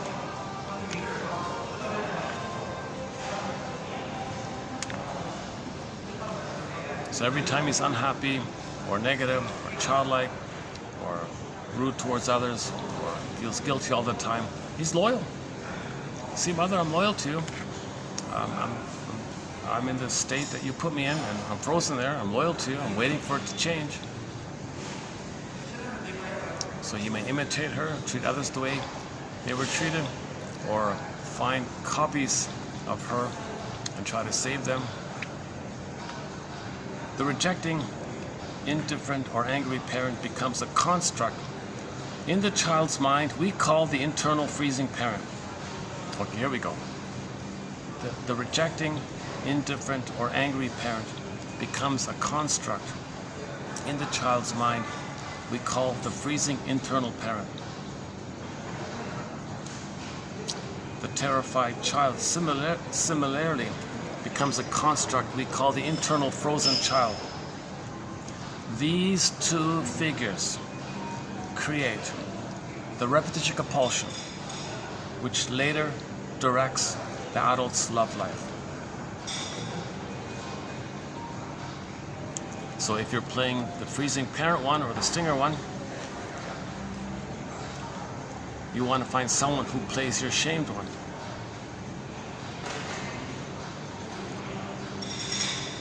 Okay. So you'll only like someone if you can hate them.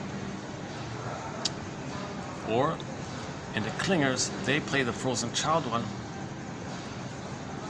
They want to see their rejecting parent onto someone, find it in someone, and then try to save them. Stingers and the clingers. The clingers still want to save the parent. The stinger says, you play me trying to save the parent. I'll play the parent who says no to you, and then I'll hate you. Because I have a battle with my mother, and you play the mother. First you play me, who I hate, who I shame, and then you play my mother, who I hate and try to control. So the idea is that repetition, these constructs, if it's there, that's trauma. When there's trauma, we repeat. Trauma before 18 months, they usually take the aggressor one. Trauma post 18 months, they usually take the passive child one. So that's more benign. They don't hurt others. They just find others who reject them. So they're meant to know that the puppet master called the frozen child is taking him over. So they feel guilty, no good, it's their fault, they're wrong, etc., etc. They got to try harder. They always blame themselves. Like the woman in the story in the Twilight Zone about the Doberman Pinscher. So she was being hurt by her husband. She kept saying, no, I didn't do it right. It's my fault. I got to try harder. Oh my God. Now that story, by the way, was she had a fantasy that her dog from childhood, a Doberman Pinscher, would protect her from him. Now what he was doing was, he was trying to force her to be a mind reader. He wanted her, through his abusive behavior, to create a symbiosis where he would be the baby with the one with the breast. Now the breast would the mother knows the baby's needs and she supplies before the baby has to ask. The baby has no vocabulary, but the mother picks it up, called attunement. Then the mother supplies. He tried to create that. He hurt her, hoping that she'd be a mind reader and meet his needs even before he knows it himself or asks for it himself. He was trying to make her be a breast. She was enraged at this. So she had a fantasy that her dog from childhood would attack her. Now, when he created that oneness, that mind, that fusion, the dog in her unconscious went into his mind. That flooded him. He was overwhelmed by this. He had a psychotic break. He saw the dog outside of him. It wasn't real, but he saw her dog outside of him wanting to attack him. And he'd like close the door or something, open another door, and he'd be there. He'd look up, there he is. Everywhere he looked, that dog was there. And one time he tried to shoot the dog. It hit a can. It's invisible, but he thinks it's there. So everyone was cheering after this scene. That was the most emotional episode. That one there, because he was a real. They really exaggerated. They really made it clear. How she was a codependent pleaser. He was a bully, using violence to control her, to be the missing breast, to mind read for him. But in that process of the fusion, her dog went into his mind, and then he saw it outside of him. So anytime he would be angry or controlling towards his wife like that, he'd get a psychotic break and see the Doberman Pinscher wanting to attack him. And he believed it so much. Twilight Zone. See, he believed it so much. He believed it so much that he thought the dog was biting him. He actually started to bleed a little bit. Now, the dog was going to maul him or something, but it's not real, so there's a limit like that.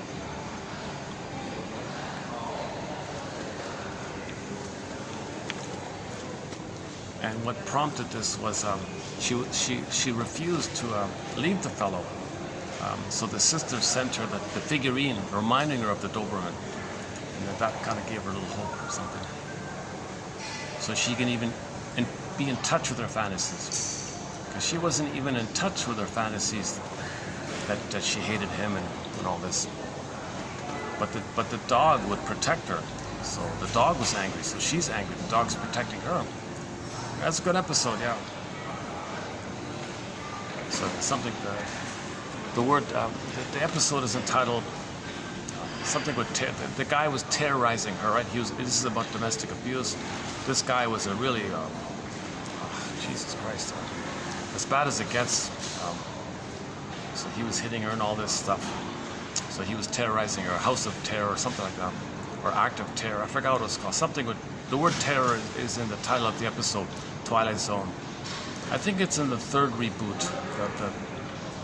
Not the second one. No, it's either in the second or third reboot. Anyways, you'll find it. It's in one of the Twilight Zone episodes. I spent a fair bit of time talking about that. Yeah.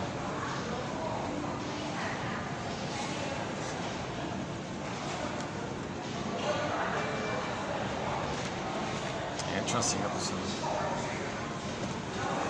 Where are we here? Okay, so Miss Golem's self-help exercise is simply this. Identify in any interaction which construct, which puppet master is running the show, calling the shots.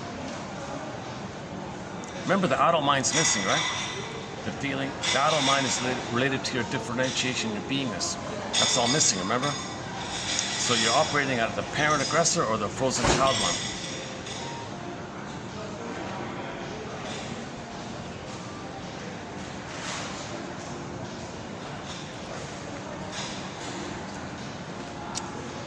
The more severely traumatized people will operate from the aggressive one, right?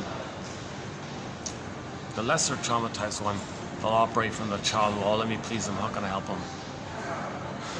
Now, it's dangerous for the clingers to try to save the stingers because,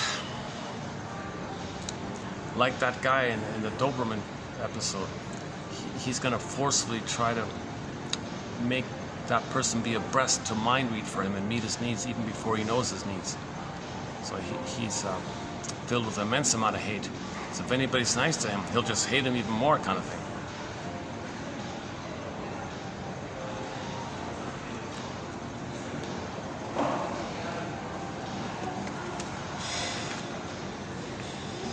Because he wants supply, right? He wants narcissistic supply.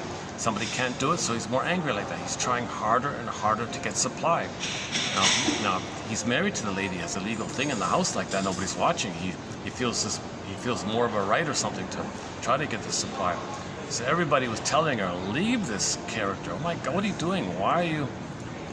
She was all blue in her face and all this stuff from his behavior. Leave, please leave. What are you doing like this? No, well, it's my fault. You see, I got to try better. See, I'm wrong. He's right. Okay, she does a thing called sweet lemons. He's not sour, he's sweet. So she's in the frozen child mode. The frozen child mode always thinks they're wrong, they're guilty, they're in debt, everything's their fault, they're always wrong. Yeah, if there's a problem, well, if they're wrong, they're wrong. The other one's always right. It was a clear, in-your-face case. No, he's not right. He has no right to do that.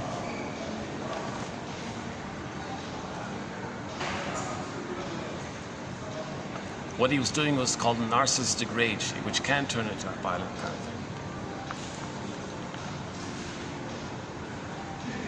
thing. Again, here's the key one. So this is a good quote here. The rejecting, indifferent, or angry parent becomes a construct. The jargon is introject, a construct. Just a bundle of memories, a grouping or a bundling up of memories, a cluster of memories. Every time the mother shamed you, didn't meet your needs, malatoon, rejected you, gaslight, double bind, all that stuff, it just bundles up together as a construct. And all your energy's in there, your life force is in there. And it's a pretty powerful force like that. It's a pretty strong puppet muscle like that. And it can take over the person because there's no adult mind for the person. So something's got to run the person. It's going to be the freezing parent or the frozen child, right? Terrified child becomes a construct we call the internal frozen child. These two figures create the repetition compulsion. So due to the repetition compulsion, you're going to transfer and recreate in the present some version of that thing in the past. So stingers find clingers called duped rescuers to shame and hate and belittle. Okay, and the clinger says, "Oh, I'm the frozen child. I got to save you, correct you, heal you.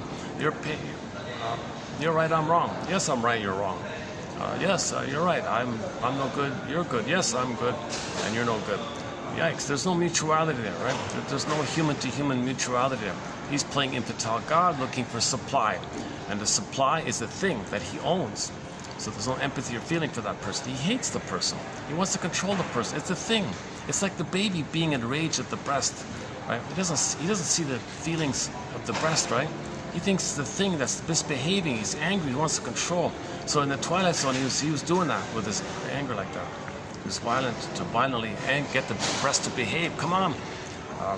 So it's kind of like the baby biting the nipple. Come on, feed me properly. Don't smother me or don't force feed me. Like do it properly or something. Or give me the real natural feeding, not the powder stuff and the rubber stuff, the rubber nipple stuff. Unconscious, next one here. Unconscious motivation with its fears and defenses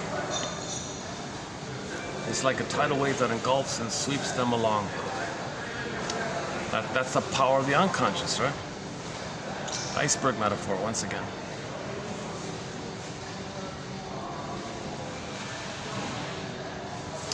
They can set anchor in the midst of this historic repetition So they can't set an anchor. So we can stop it, right?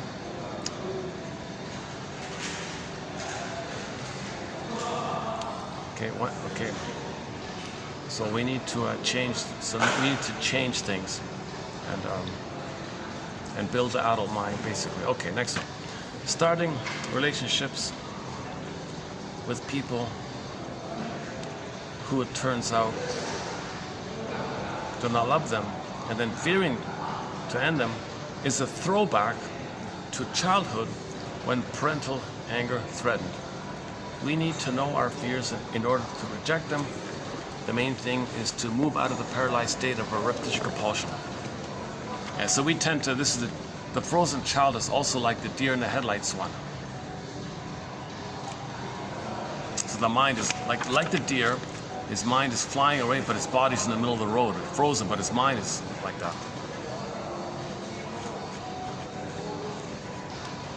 So gotta be aware of that.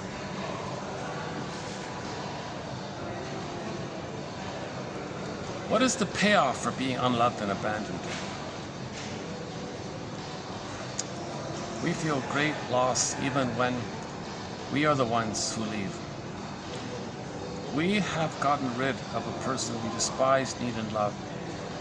After he or she leaves due to our nagging, we feel rejected. We have reverted to our experience with parents who didn't accept us. We identify with them as a defense against feeling their hatred. If we are the rejecting ones, the hurt we feel by their having abandoned us is ignored. Toward the defective lover, first we play the role of rejecting parent. After our parent is hurt and turns against us, eventually to leave, we play the role of the rejected child. Unstated and properly unconscious in our replay is the question asked by our internal child. What about now, mommy? Do you love me now? Being rejected by the current partner is translated into a childhood act of love. The child's sacrifice asks for recompense. So every time you're dysfunctional, the question is, now do you love me, mother? Now did it work? You hated me, now I hate myself. Do you love me now? You wanted mirroring, I'll mimic you. Do you love me now? And you're spending your whole life trying to win your mother's love, basically. Everything's love or a cry for love. Okay, next one here. You need to make decisions from the adult mind. Okay, hold on. Do not be swept into ancient patterns of reaction. That's the freezing parent frozen child construct. So when you identify which puppet master has taken over the person, okay, step back and recognize those two constructs as relics of the past, not appropriate now. Your mother can't hurt you now. She's 6 feet under. She can't hurt you now. Those memory constructs were something that was created in the past. Yes, to survive, but you survived it. You're a survivor, right? So you're already a survivor. You don't have to keep being in survivor mode. You survived it. So what's missing is you never had a chance to build the adult mind. So now put a wedge between the two and build the adult mind. Okay, so that's what these quotes are for, and reading and stuff like that. Just build the adult mind. Trial and error. Now every time you try to build the adult mind, it's going to trigger the freezing parent. Back off, freezing parent. Treat it like a bully, and back off, bully. Kind of thing. Send the Doberman picture.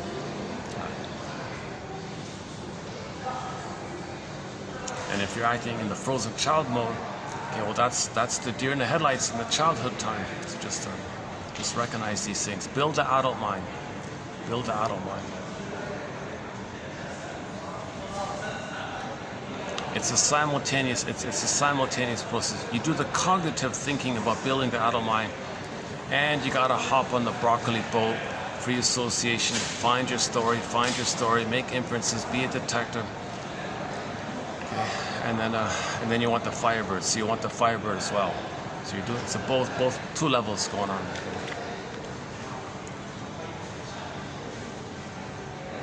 Change depends on becoming conscious of what hurt you and then making a different choice.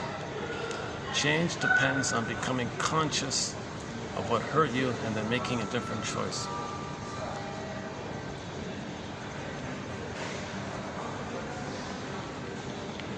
So Paul Levy Russell says, it's synonymous. Trauma and repetition compulsion are synonymous, and due to the repetition compulsion, we transfer that interaction into the present. The compulsion to repeat makes us transfer the past to the present. The present is a new dish to the past. The present is called the presenting past, and then you recreate it. Find others to play the rejecter, you play the shame self. Or some people play the rejecter and find others to play their shame self and replay the original thing. Where you cry for love, others say no. So in the present, you either play the benign one or you play yourself, others reject you, or the more perverse, sick one where you play the rejecter and shame others who are you, and then hate them because you think that they're your mother. Jesus.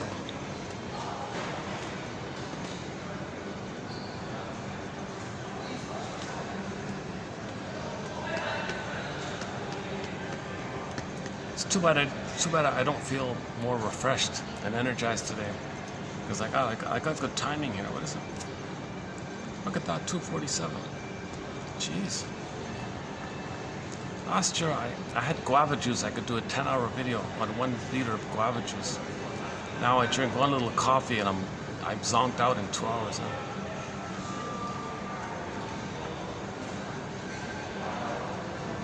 Yeah, I am feeling a little tired, lazy today. That's too bad, eh? I don't usually get it like this. Actually, 2 videos ago I did it right this very spot. It was a good video. Actually, yeah, 2 videos ago was a good. I thought that was a good video. 7. Go to 2907. This very spot, 2907. I thought that was a good video. I was refreshed, and energized there.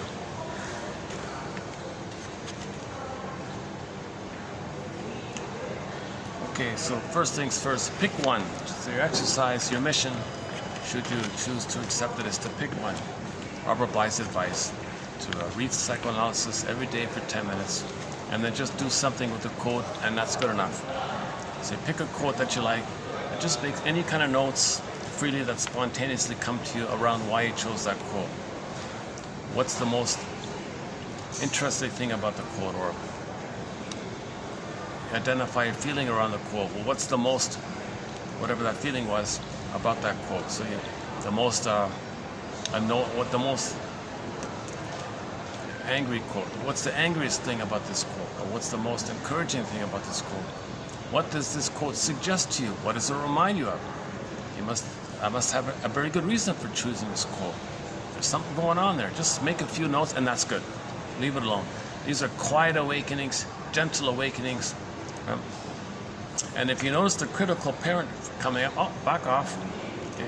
Frozen child one, I can't do this, I'm helpless. No, back off, that's the path. And build the adult mind bit by bit, right? Gentle awakenings, quiet awakenings. It's kind of a practice, right? And if it does lead to a dream, like I had, if it does lead to a dream, then the dream's revealing to you what you're facing, what you're going through, a theme in your life, something you haven't processed, something you're trying to feel, something you're trying to admit, something you're trying to know. So when you wake up in the morning, you get a dream, you got to think of it as your unconscious sending you a letter. Okay. Uninterpreted dreams are like unopened letters.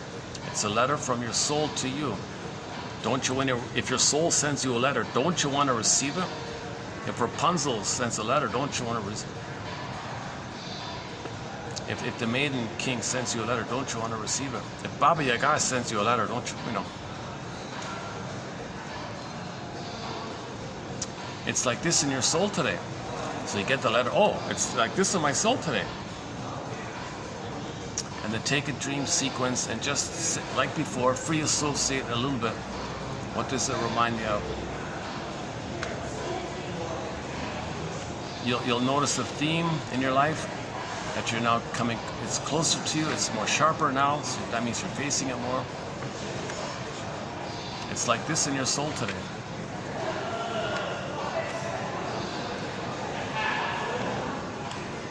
Like that one, or the Groundhog Day one, the guy who had the nightmare again and again, the repeating nightmare. I forgot the name of the episode. Sorry. So this guy had a nightmare, but that the whole thing was a dream, a nightmare. The episode was one long, continuous dream, right?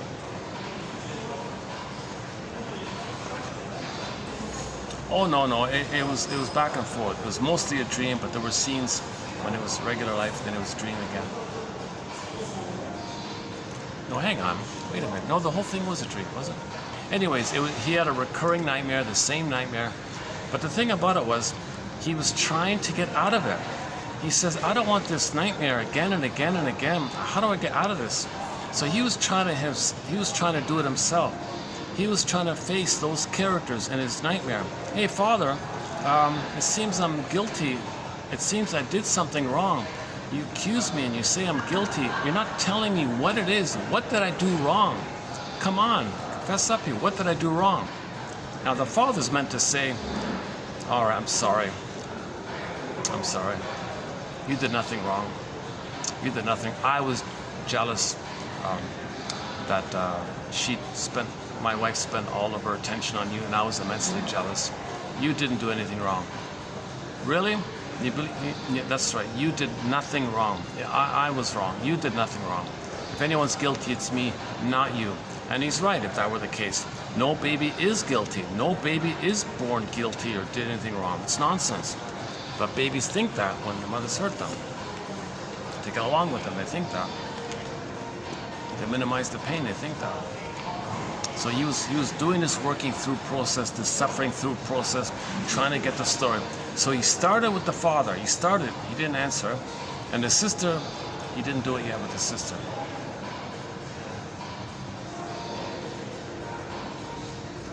So the conclusion was he didn't get the full story, so he was still in this loop.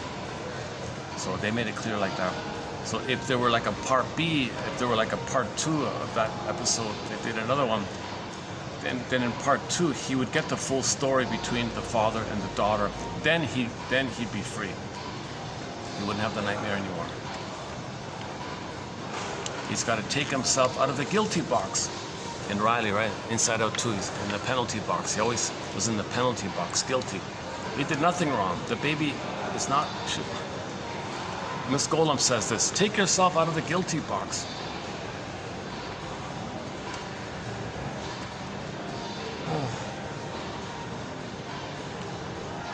Yeah, like yesterday, I'm not feeling present.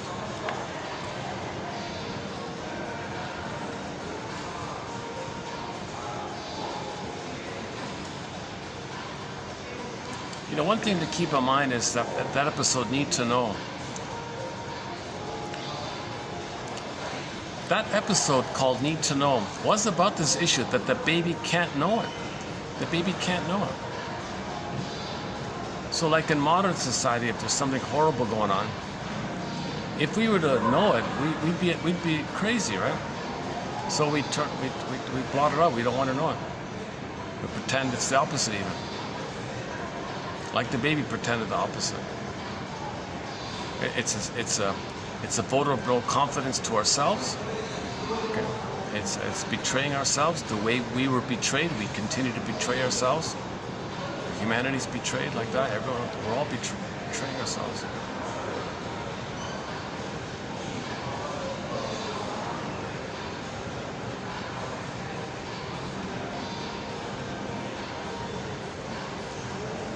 So yesterday's main suggestion is that the lotus birth, to get out of this mess, leave the cord, leave the placenta, hand the baby to the bosom. Okay, simple.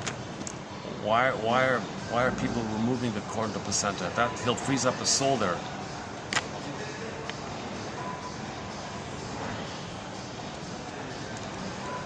That's a very violent thing on the baby for such a thing to take place. He identifies with the aggressor, treats others as innocent. Thus to them what was done to him.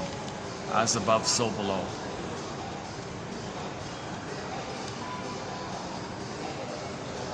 I'm not really a fan of that narrator guy. There used to be a radio program. I heard a few episodes called New Dimensions.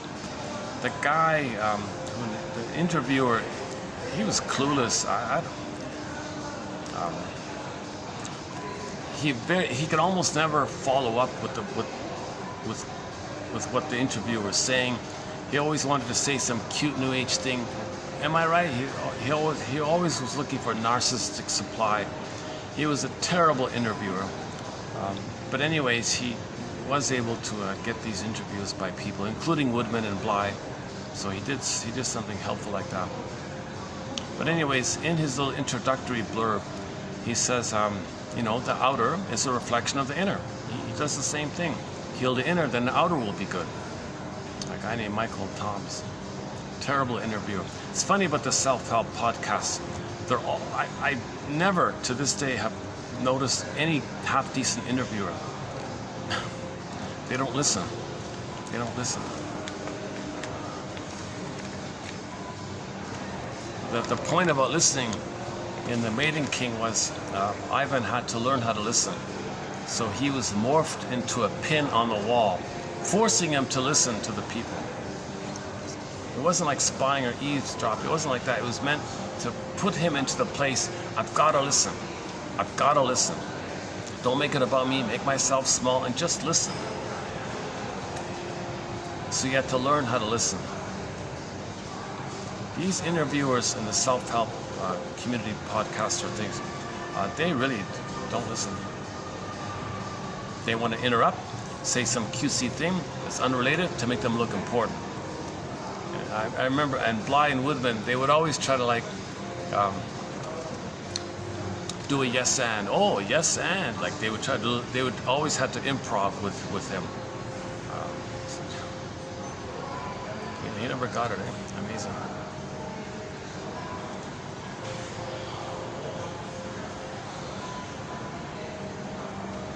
See, people stuck in a self-help mode, that's a defense. They're meant to go to analysis. The self-help is a beginning point. Some people stay in that fluffy self-help area their whole lives. They never take it a step deeper, right? So it's comfortable in that. It's a defense mechanism. Spend your whole life in self-help, fluffy self-help books.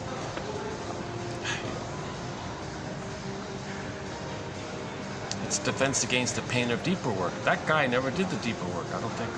No, I don't think so. No.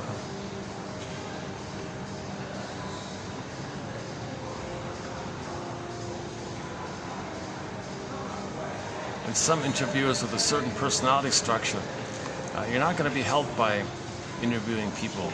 They can't address their personality structure.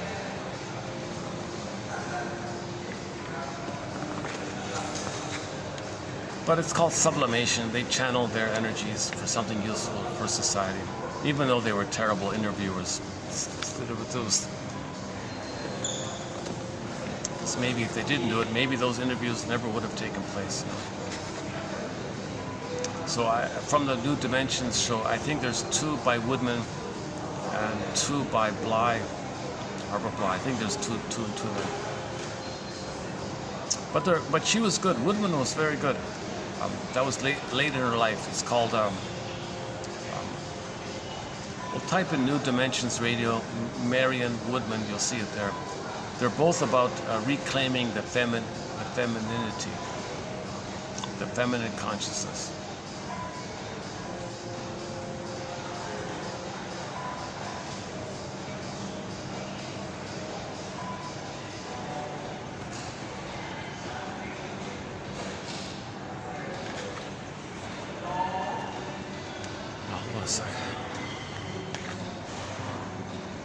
By the way, for the price of half a cup of coffee, the link is below.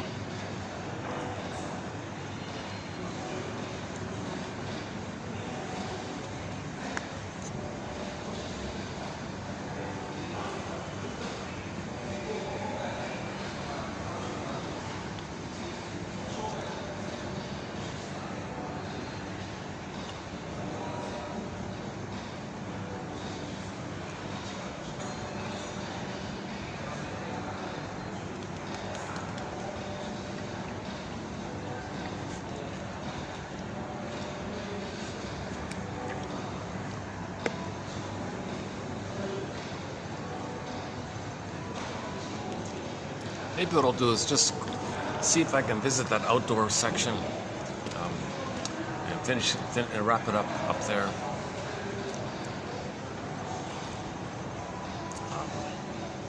Yeah, that's okay.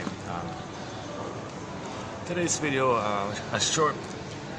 it's a shorter video, but I feel like it wasn't too bad. Today's video didn't feel too bad to me. I felt like I crammed in a fair bit of material. But there's a lot more. We didn't do translogic, we didn't do scapegoating and the stingers and the clingers. There's a lot, and we didn't, back to the 5 parts of the secure attachment style. So part 1 was the uterus time. Okay, part 2 is the natural birth. Okay, lotus, leave the cord, leave the placenta, leave the hormones, hand the baby to the bosom. Okay. So there's a whole 1 hour just on that point about the Laboyer birth, gentle birth, Klaus and Kennel material, lotus birth material, and the importance about leaving the cord and the placenta, and what indigenous people say about it, and so on and so forth. Then part 3 is from birth to 4 to 5 months. That's like the egg there. He's still got to be nourished and grow in this egg kind of thing. Psychological egg they call it.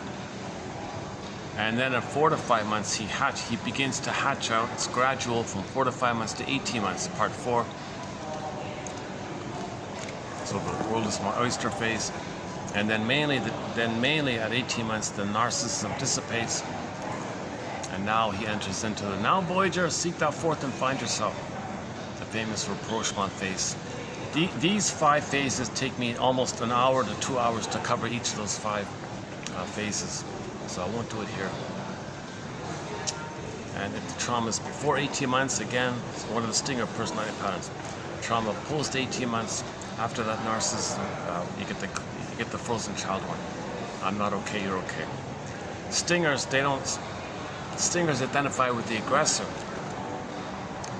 They take refuge in the time in the uterus of the narcissism, or the little god. So of course they say they're okay if they think they're a little god, right? And they say you're not okay, meaning themselves. They feel not okay. They see others are not okay to make them unaware that they feel not okay. They need someone to hate to make them unaware that they hate themselves the way the mother hated them, and now they have a hating mother. So they got to hate themselves to find proxies to hate. So if the clinger marries the stinger's thrilled to have somebody to hate, shame, belittle. He's trying to get out his shame self. So he's doing this all the time. And the duped rescuer, the clinger, oh, how can I fix you? How can I save you? Oh, you're amazing, you're good, you're awesome. He loves that supply. So he gets the food and he dumps his waste. He gets the food and he doesn't acknowledge the humanity of the person. Right? So the conclusion is mothers got to do their job at the very least. At the rock bottom, very, very rock bottom least, get the baby post that 18-month phase, like rock bottom minimum. Don't traumatize. If the baby's traumatized prior to 18 months, now you get into the bullies and the Iagos and all these cynical, all these bitter types, and jungle slogans, and there's no love and feeling. It's just jungle, right? Survival, jungle. My greedy, your greed.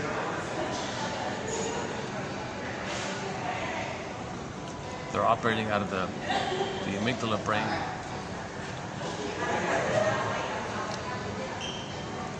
And then we talk about Grotstein's BPD amalgam around the ability to lie and deceive. That's an important one. About how the mind creates a fusion between the two mentations. Neurotically psychotic and psychotically neurotic. Blend it all, put it in a blender, and you get a new thing. And it allows the person a super intuitive ability to deceive and flip-flop and twist and blame and accuse. Because they can't feel, they can't make an I statement, they can't make it, so they can't do therapy, they can't ride the broccoli bull. And if they're hurtful towards others, well, they'll twist it to make it look like you did something wrong, and they're good. Remember the baby's need with the placenta? He's got to get the love from the placenta, the food, the nutrients, the oxygen, and he's got to send the waste. And he's got to get the goodness from the placenta, which is a thing that belongs to him. He's kind of operating like that. The placenta is like a part of him.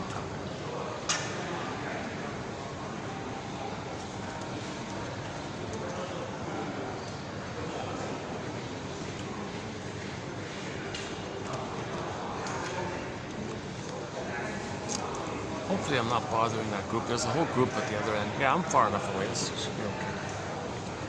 Okay, let's just go to the outdoor part for a bit and wrap it up there. Once I go outside, I've got like 10 minutes before I start pouring in sweat. That's my anxiety, this perspiration. I make the inference that I have, I experienced some kind of trauma because I easily sweat. So I'm making the inference that there's some kind of early trauma, which I don't remember. So play Joni Mitchell's song, This Flight Tonight. If I had the funds, I'd do the therapy process. Oh my God, I'd love to do that. I'd love to actually do the therapy process, finish up, maybe wait a day or two, and then share my results after every video, after every session. I'd love to do that. I would love to share what the shrink told me and tell the world, and spread it around like that. Spread the light. Spread the light.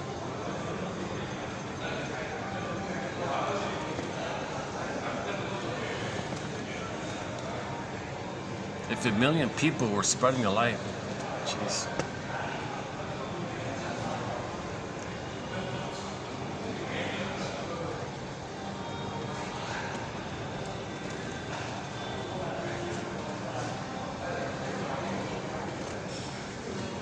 I imagine it would be a huge promotion and advertisement for other people to engage in self-awareness, look in the mirror. Okay, Michael Jackson, Man in the Mirror, with the song Man in the Mirror by Michael Jackson.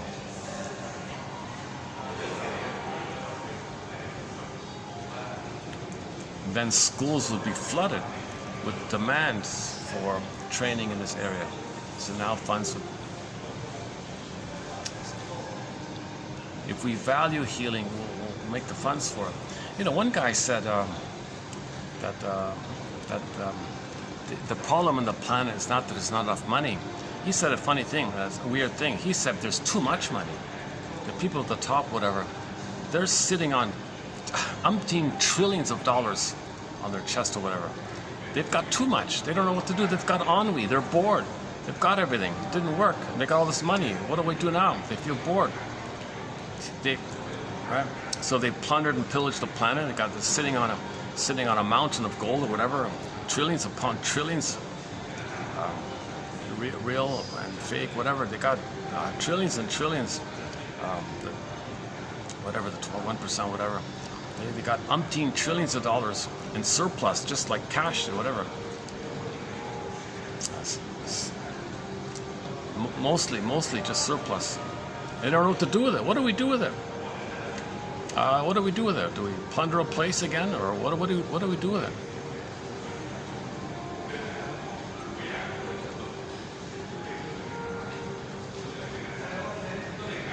Take those trillions of dollars, revamp completely the educational system to pull out the pin.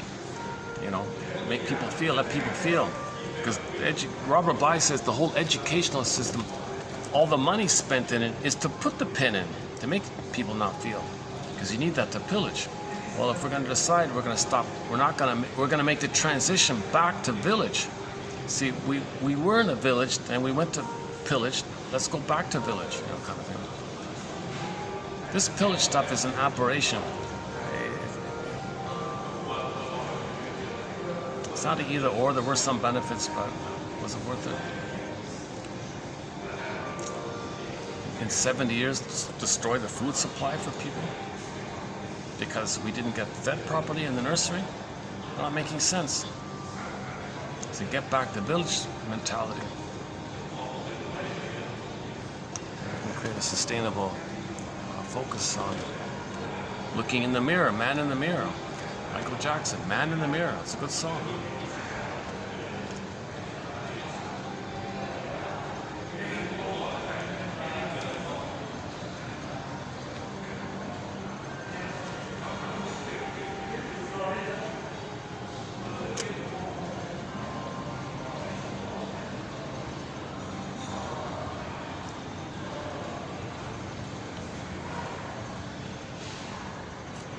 The truth is, I'm feeling a little fatigued here today. My goodness.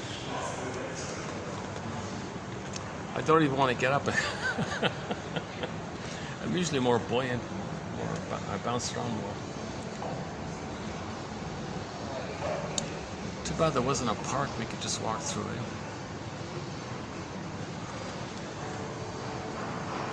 Well, let's just take a peek upstairs and see if I can go to the side park for a minute. Okay, hold on a sec. Where's my bag? Okay, just give me a second to pack it up here.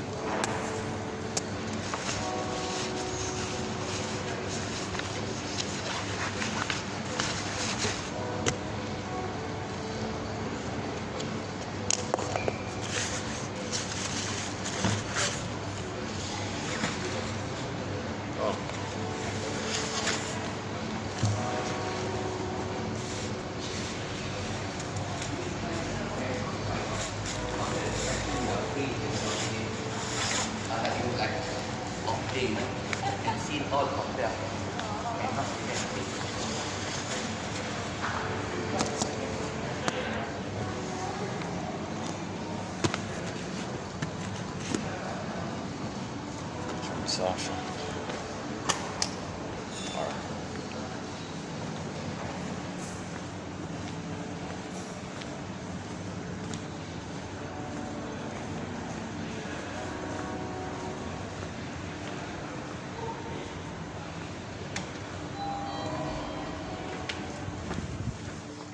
Lift กำลังขึ้นค่ะ Going up ประตูลิฟต์กำลังปิดค่ะ Door closing. So we're posting this in the year 2024. Look up September 2024. Pavlov's Dog, the band, their song Late November. There's a good live version of it there. ชั้น6ค่ะ Sixth floor.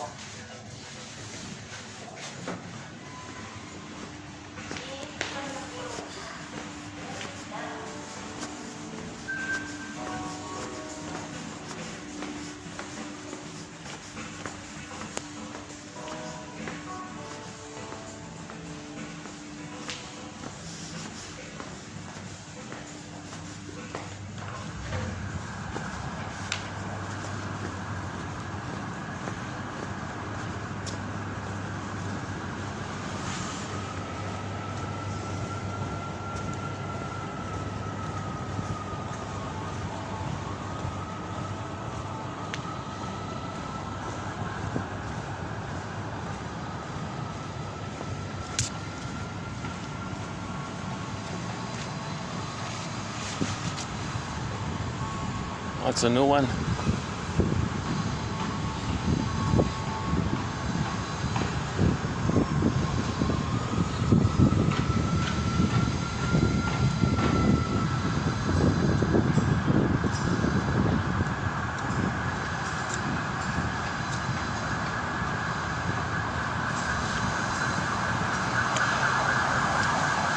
This is the smoker's end here. Let's see. Hang on a second.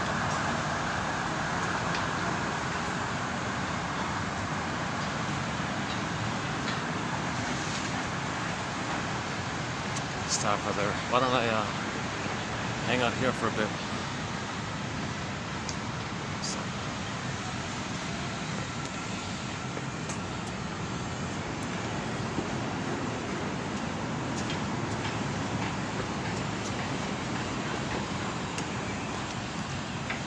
How's the lighting? Lighting's okay here? Yeah, okay.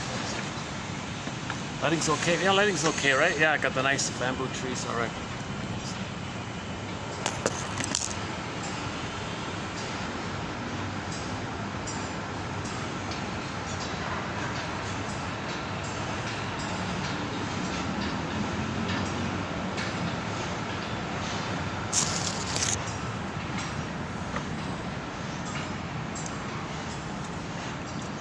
So yeah, people say, you know, the uprising, it's an inner, oh, there's the spotted dove. I'm pretty sure that's what they're called. I'm still not fully sure what they're called. See them there?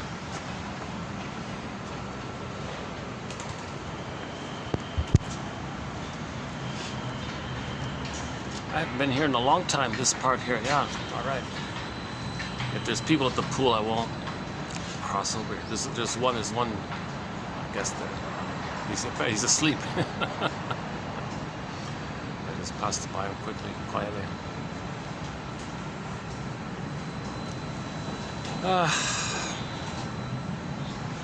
So once again, we're in the middle of doing some quotes by the author Elan, E-L-A-N, Golomb, G-O-L-O-M-B.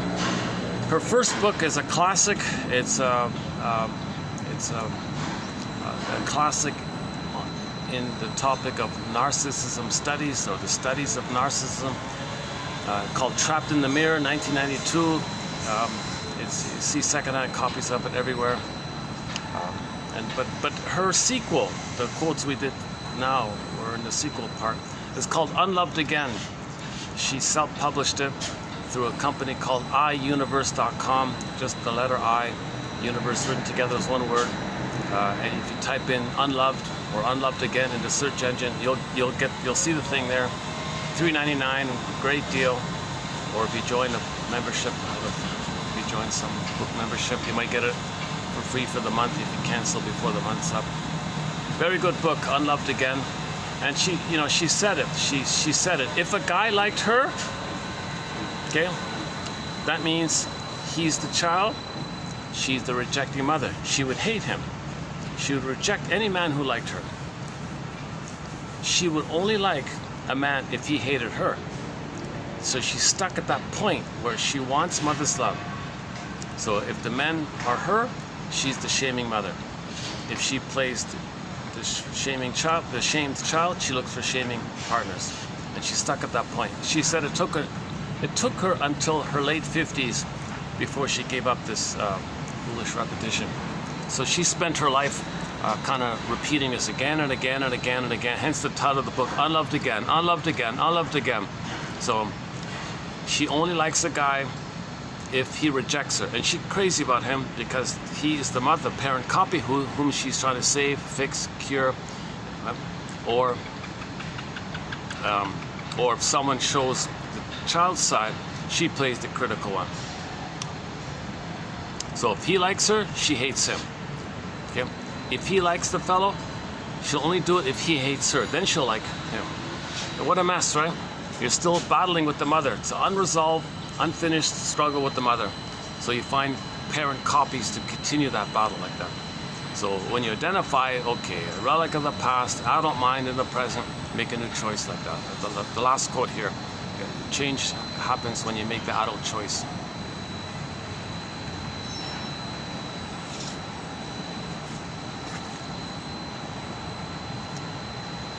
So this is part 9, right? Yeah, it's a 14 video run, so this is part 9.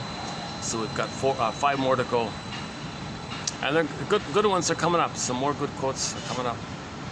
I gotta confess, I think I could have trimmed this 14 stretch to maybe 10 videos. There's a little bit of repetition in there. I felt enthusiastic about her jargon, freezing parent, frozen child constructs. I thought it was handy. I thought it was convenient. Instead of, the interject or the inner parent or the internal parent or the imago or inner critic or superego or whatever. I found those a little too vague, but it was more clear. Oh yeah, frozen child, we get that. Oh, there's a freezing parent. Oh, we get that.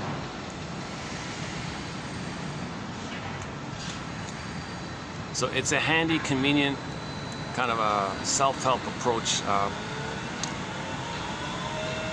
to help one identify the past as the past and what's the present, and don't make the present still the past. Make the present, not still the past. If you don't, then the present's still the past. There's a book called When the Past is Present, David Rico. We've got some quotes from that book, When the Present is Past. From the Greenberg film, a shrink said to the guy, "Oh yeah, you have trouble living in the present. So you linger in the past because you feel like you never really lived it. You linger there, unprocessed, unfinished. You didn't live it. It wasn't complete." Amy Bear says, you recreate in the present your childhood because of the pain you're still feeling. the Heck Ramsey show, starring Richard Boone. You know, he's an older guy in that show. You know Paladin, right? Have Will Travel, Mr. Paladin. He did a sequel called Heck Ramsey, a very good show. He's an older guy in there. He bumps into a lady and doesn't know if she's gonna treat him as the rejecting mother whom she's gonna hate and try to control. So he asked her about this. Like, are you available to love or something? And she said, the past is to be remembered, not lived as the present. Oh, what a relief. Okay, now we can enjoy the present together, a mutual person-to-person present, not see somebody as your mother in the past or father in the past and still continue that battle in the past. Because he's in his 70s in that film, so he wanted to enjoy the present. But yes, I agree with you. The past is to be remembered, not lived as the present. That's a good line. That's go to TQ. Or better yet, just watch the show, Heck Ramsey show. It ran for 2 seasons. These are like little 1 hour, or no, they're almost like short little movies. I think they were like 10 altogether. By the way, there's a very good one. We have a very good quote about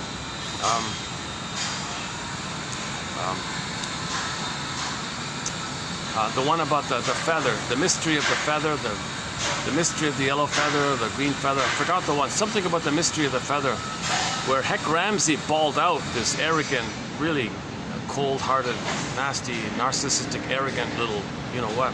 He bawled him out and corrected him.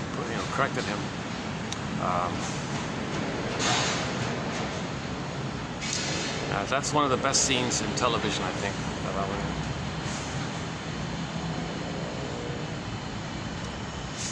Another memorable scene. I mentioned Mr. Wong's Lost and Found Emporium. There's the lady who, the actress who played the woman looking for a loving. Okay, so we talked about the guy who was looking for development and the ability to have mutuality. We talked about him. There was another one, an older lady, also in her 70s, and her complaint was that she lost and found. She lost a life of doing the career that would have been feelingly based. She chose the wrong career. It was meaningless, it was manic, it was greedy, it was selfish.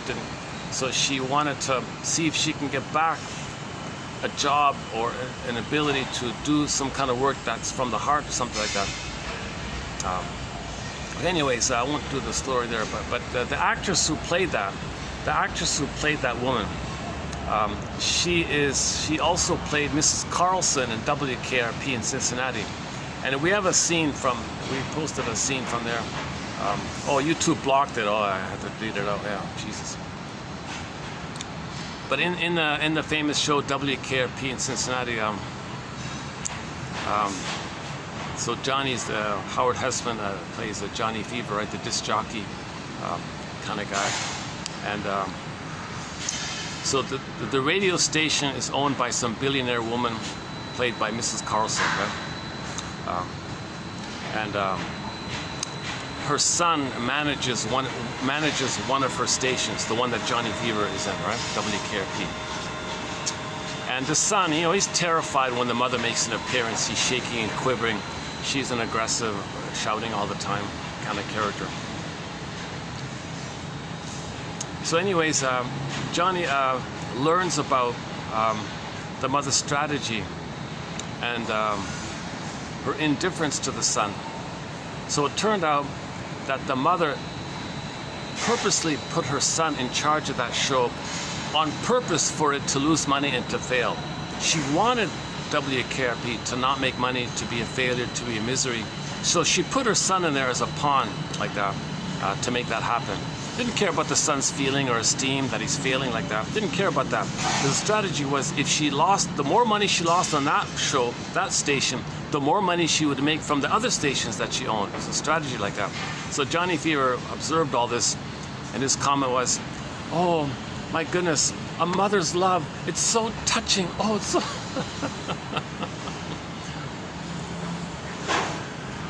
So she couldn't care less about the son's feelings about being put into that situation. She just wanted to make more money. Oh, a mother's life, so touching. Huh?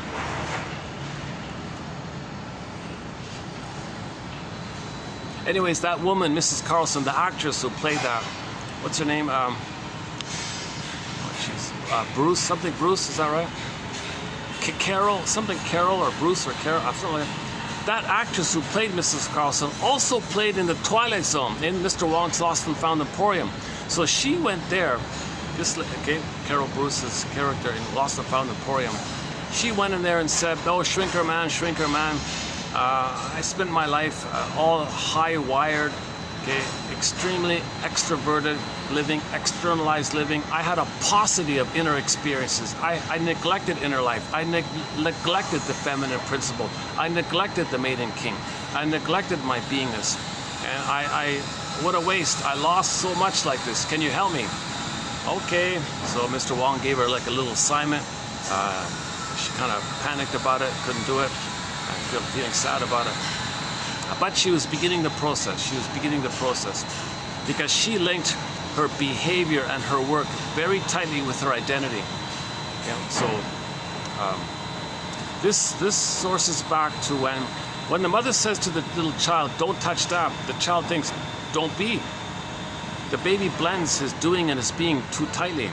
Mothers are meant to say, "No, you're great, we love you, but the thing that you're doing, that's a no-go because we have a need to keep the house clean or something. So that's a no-go, that what you're doing. But you're awesome, you're great, we love you and all that, but what you're doing we don't like." So separate the being and the doing somehow. If you simply say, "Don't touch that," he thinks, "Oh, don't be himself." He blends it up. So she was a bit like that. She blended up her identity with her false job. And felt empty like that. Well, it's not too bad here. Yeah, I can hold out for another 5 minutes. It's a little overcast, so I can hold out a bit. I'll tell you the truth. Yesterday and today, I really been in the swoon. You know, ever since I read that bit in Woodman and Bly's book called Maiden King about the pin, the story about the pin, I felt a little. I feel I'm more aware of it in myself. I feel like I'm having a fuller realization of how much I've been in a trance, in a swoon, sleepwalking through life, going through the motions of life, feeling that life is passing you by. I'm also kind of in a swoon like that. Barbara Bai says when you get back your maiden king, right? When your beingness is the leader like that, the king, the leader.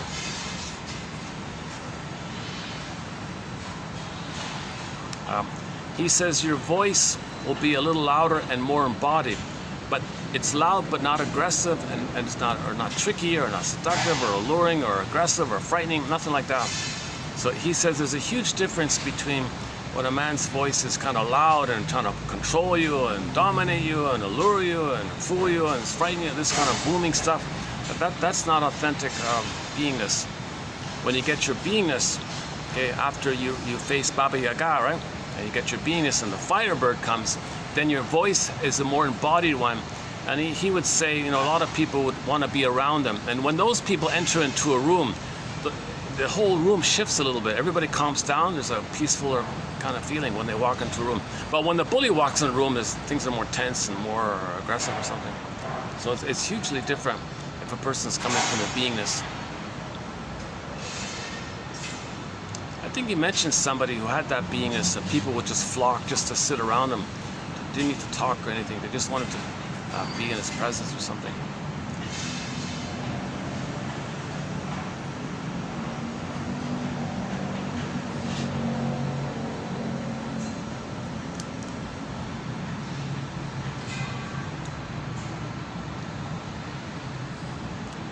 And that story called The Maiden King has been around for 10,000 years.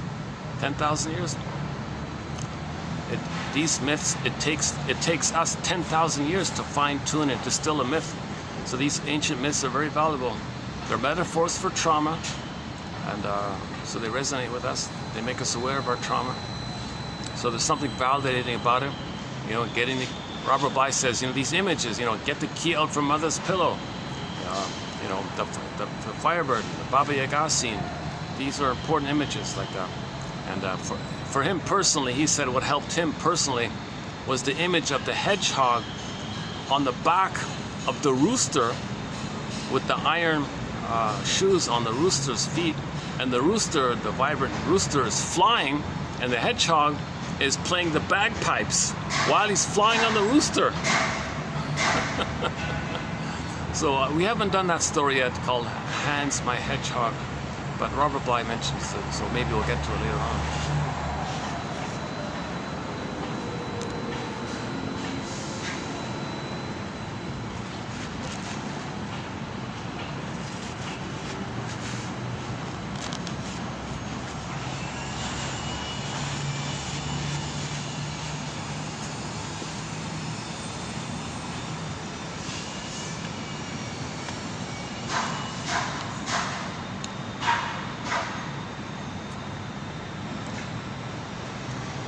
Geez, not too far from where I am. A major city is half underwater. Luckily here, I think we're okay with the floods. But just like a short, like an hour, I don't know, an hour flight south of here, the city. So what? Just saw it this morning. It's.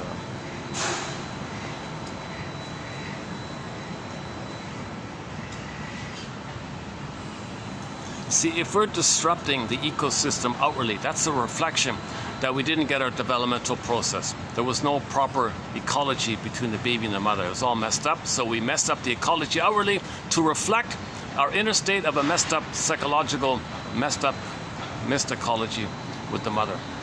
Meaning developmental trauma, interpersonal trauma, relational trauma, attachment trauma, betrayal trauma. So we mess up the ecology to reflect that. Can you believe it? If we had our feelings and our feminine, if we had the maiden king, then we would do things with feelings with the earth, and we would have gratitude for the earth, and we treat the plants and the trees like our cousins, kind of thing. A little more respect, a little more appreciation. We would think more like how indigenous people, how we used to think. We got carried away 10,000 years ago with our discoveries. And then we went from village to pillage due to a confusion around our brain chemistry from our discoveries. So for more on that, go to 2725 part 3 of 3. We do a thing called the 48 symptoms of Homo traumacus. The point, that the premise being that we became a traumatized version of ourselves 10,000 years ago. And then somewhere between 10,000 years ago and 2,000 years ago, the pin came in the collar for everybody, basically. And then we lost the feminine. And then we entered in the quote-unquote patriarchy. Patriarchy, they define as reject the feminine, reject the feeling, reject your being. Okay, just to make others not, give others poverty, to pillage. So we're just in this mad stuff without feeling. We're meant to feel, like we have bodies, we're meant to feel, right? Jesus. So we're confused, we're traumatized. We're in this manic, confused state. We're homo traumacus, homo neuroticus, homo dysfunctionalicus, homo secret psychoticus, homo anxieticus, homo traumacus, homo short sellicus, homo plundericus, homo robber baronicus. I don't know, whatever you want to call it.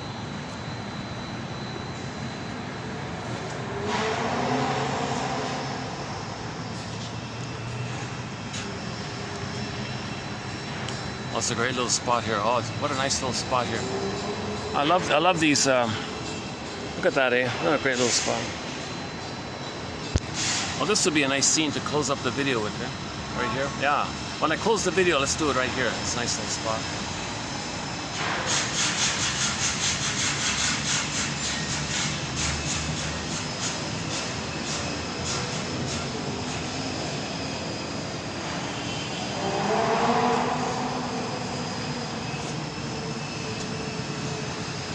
Yeah, I learned that thing about the 1% having too much money, and they're frustrated because they've got this mountain of money which they don't know what to do with, and they feel with ennui, and they're not satisfied, they're not happy. They're sitting on trillions and mountains of gold. They got it all basically. right? And they don't know what to do. They still feel empty. That's called ennui. It's beyond boredom. No matter how much you gobble up, okay, no matter how greedy you are, it doesn't correct or heal or undo the trauma that took place back with the mother in the nursery time. So we gotta stop this nonsense where babies are getting the bottle and being removed and put on a towel, all this stuff, all this mechanical, this harsh treatment on the baby is causing all this stuff. The prototypes and the imprints are being laid down there. Let me keep repeating it, reflecting it.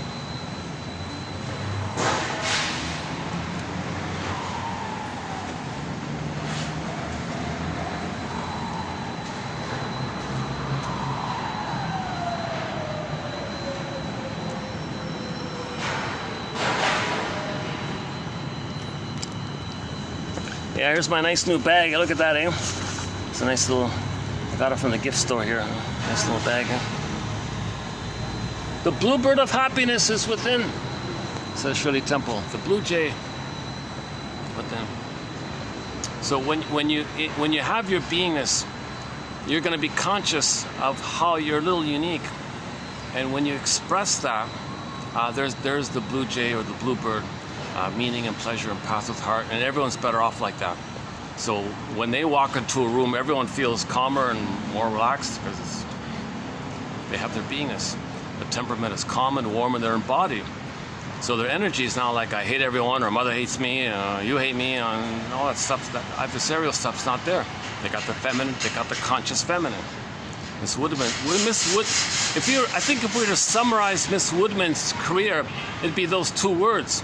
The conscious feminine, conscious feminine, the conscious femininity, the feminine, conscious feminine. Means you're aware of your beingness. Okay, that's the maiden king, and that awareness is the king part of your beingness. But the beingness runs the show. Like you're guided by your beingness, your feelings, your ethics, your morality. You're guided by your feelings. Your tenderness and affection will be there. Natural temperament, calm temperament. That's why when they walk in the room, Bly says, there's a whole shift in the room. For the better. Everyone feels better when they walk in the room. Now, some people walk in the room.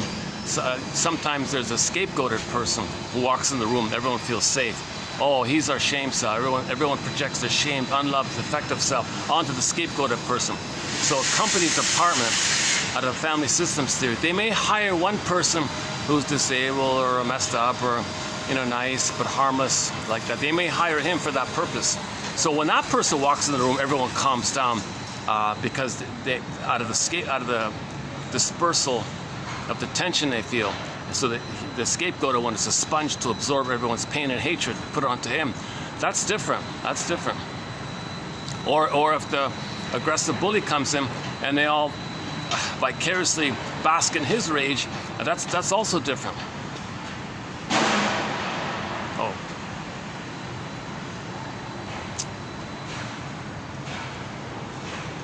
This is a new building here.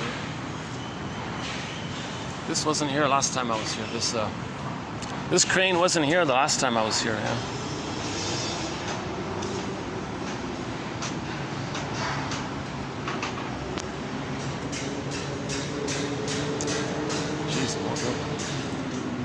High density, concrete jungle.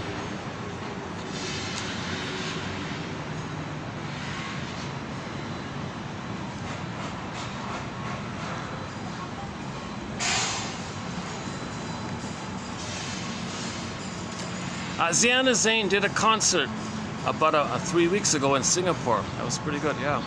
She played all of her hits. She's still okay, still singing okay. She doesn't have the full force that she had in the 90s, but she's still singing pretty good. And the audience all sang along, they all knew the words. I mentioned Ziana Zane yesterday, and I just found out today that she did a concert a couple of weeks ago in Singapore. So Ziana Zane is a major musical voice on our soundtrack. We have at least 12 of her songs. She's an incredible singer. I love her music. What a voice.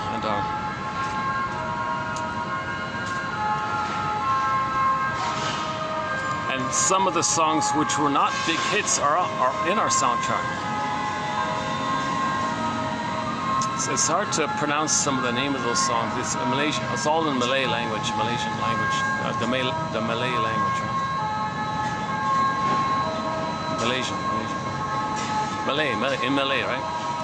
She's from Malaysia.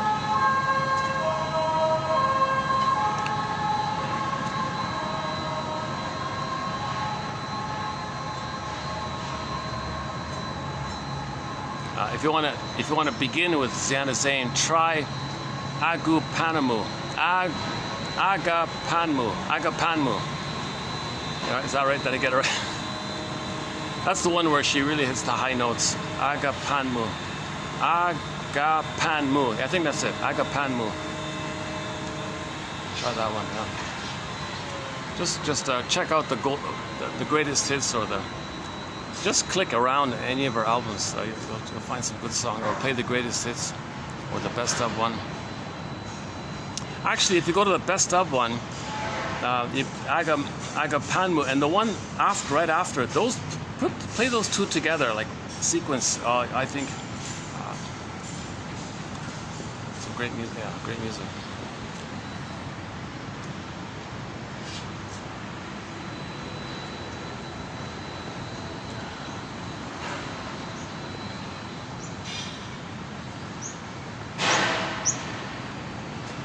Janov thinks that people who are good with music, or people who are athletic, people who are ambidextrous, or people who can dance well, people who are good in the arts, they don't have prenatal trauma.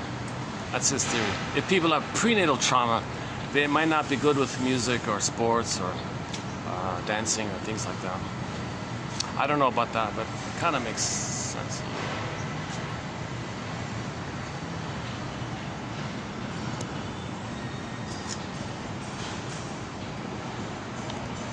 So once again, psychoanalysis is not a magic breast. There's no magic words here. And back to the Shrinker Man song. Shrinker Man, Shrinker Man. Give me one of your magic words or something. Not like that. So these are clues, hypotheses, guesstimates, invitations for mutual exploration, stepping stones, prompts to free associate, piece it together. Put two ideas together, maybe leads to a better idea. Let some ideas incubate. Woodman keeps saying everything is cyclical, it spirals around, so visit it, let it incubate, come back to it, let it incubate, come back to it. It's not like a perfect linear thing. So we're trying to be our own detective, trying to be our own emotional detective, patterns detective, psychological detective. Observe ourselves. Man in the Mirror. Why don't we close up with Man in the Mirror by Michael Jackson. That'll be copyrighted, right? Oh yeah, okay, well. I don't have the player here, so. We wrap it up here. Any final thoughts here?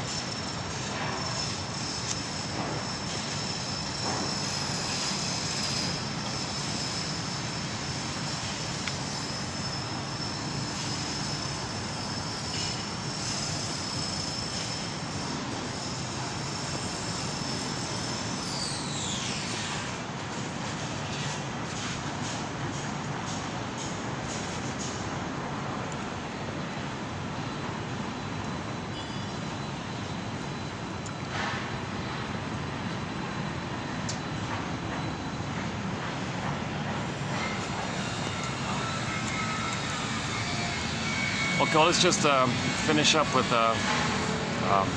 Man in the Mirror by Michael. I don't remember the lyrics fully, but he says, if you want things better outwardly, well, start with the man in the mirror, the person in the mirror. Start there. And I'll see you in part 10. So thanks very much for the love of narrative medicine. I'll see you in part 10, which will be 2910 here.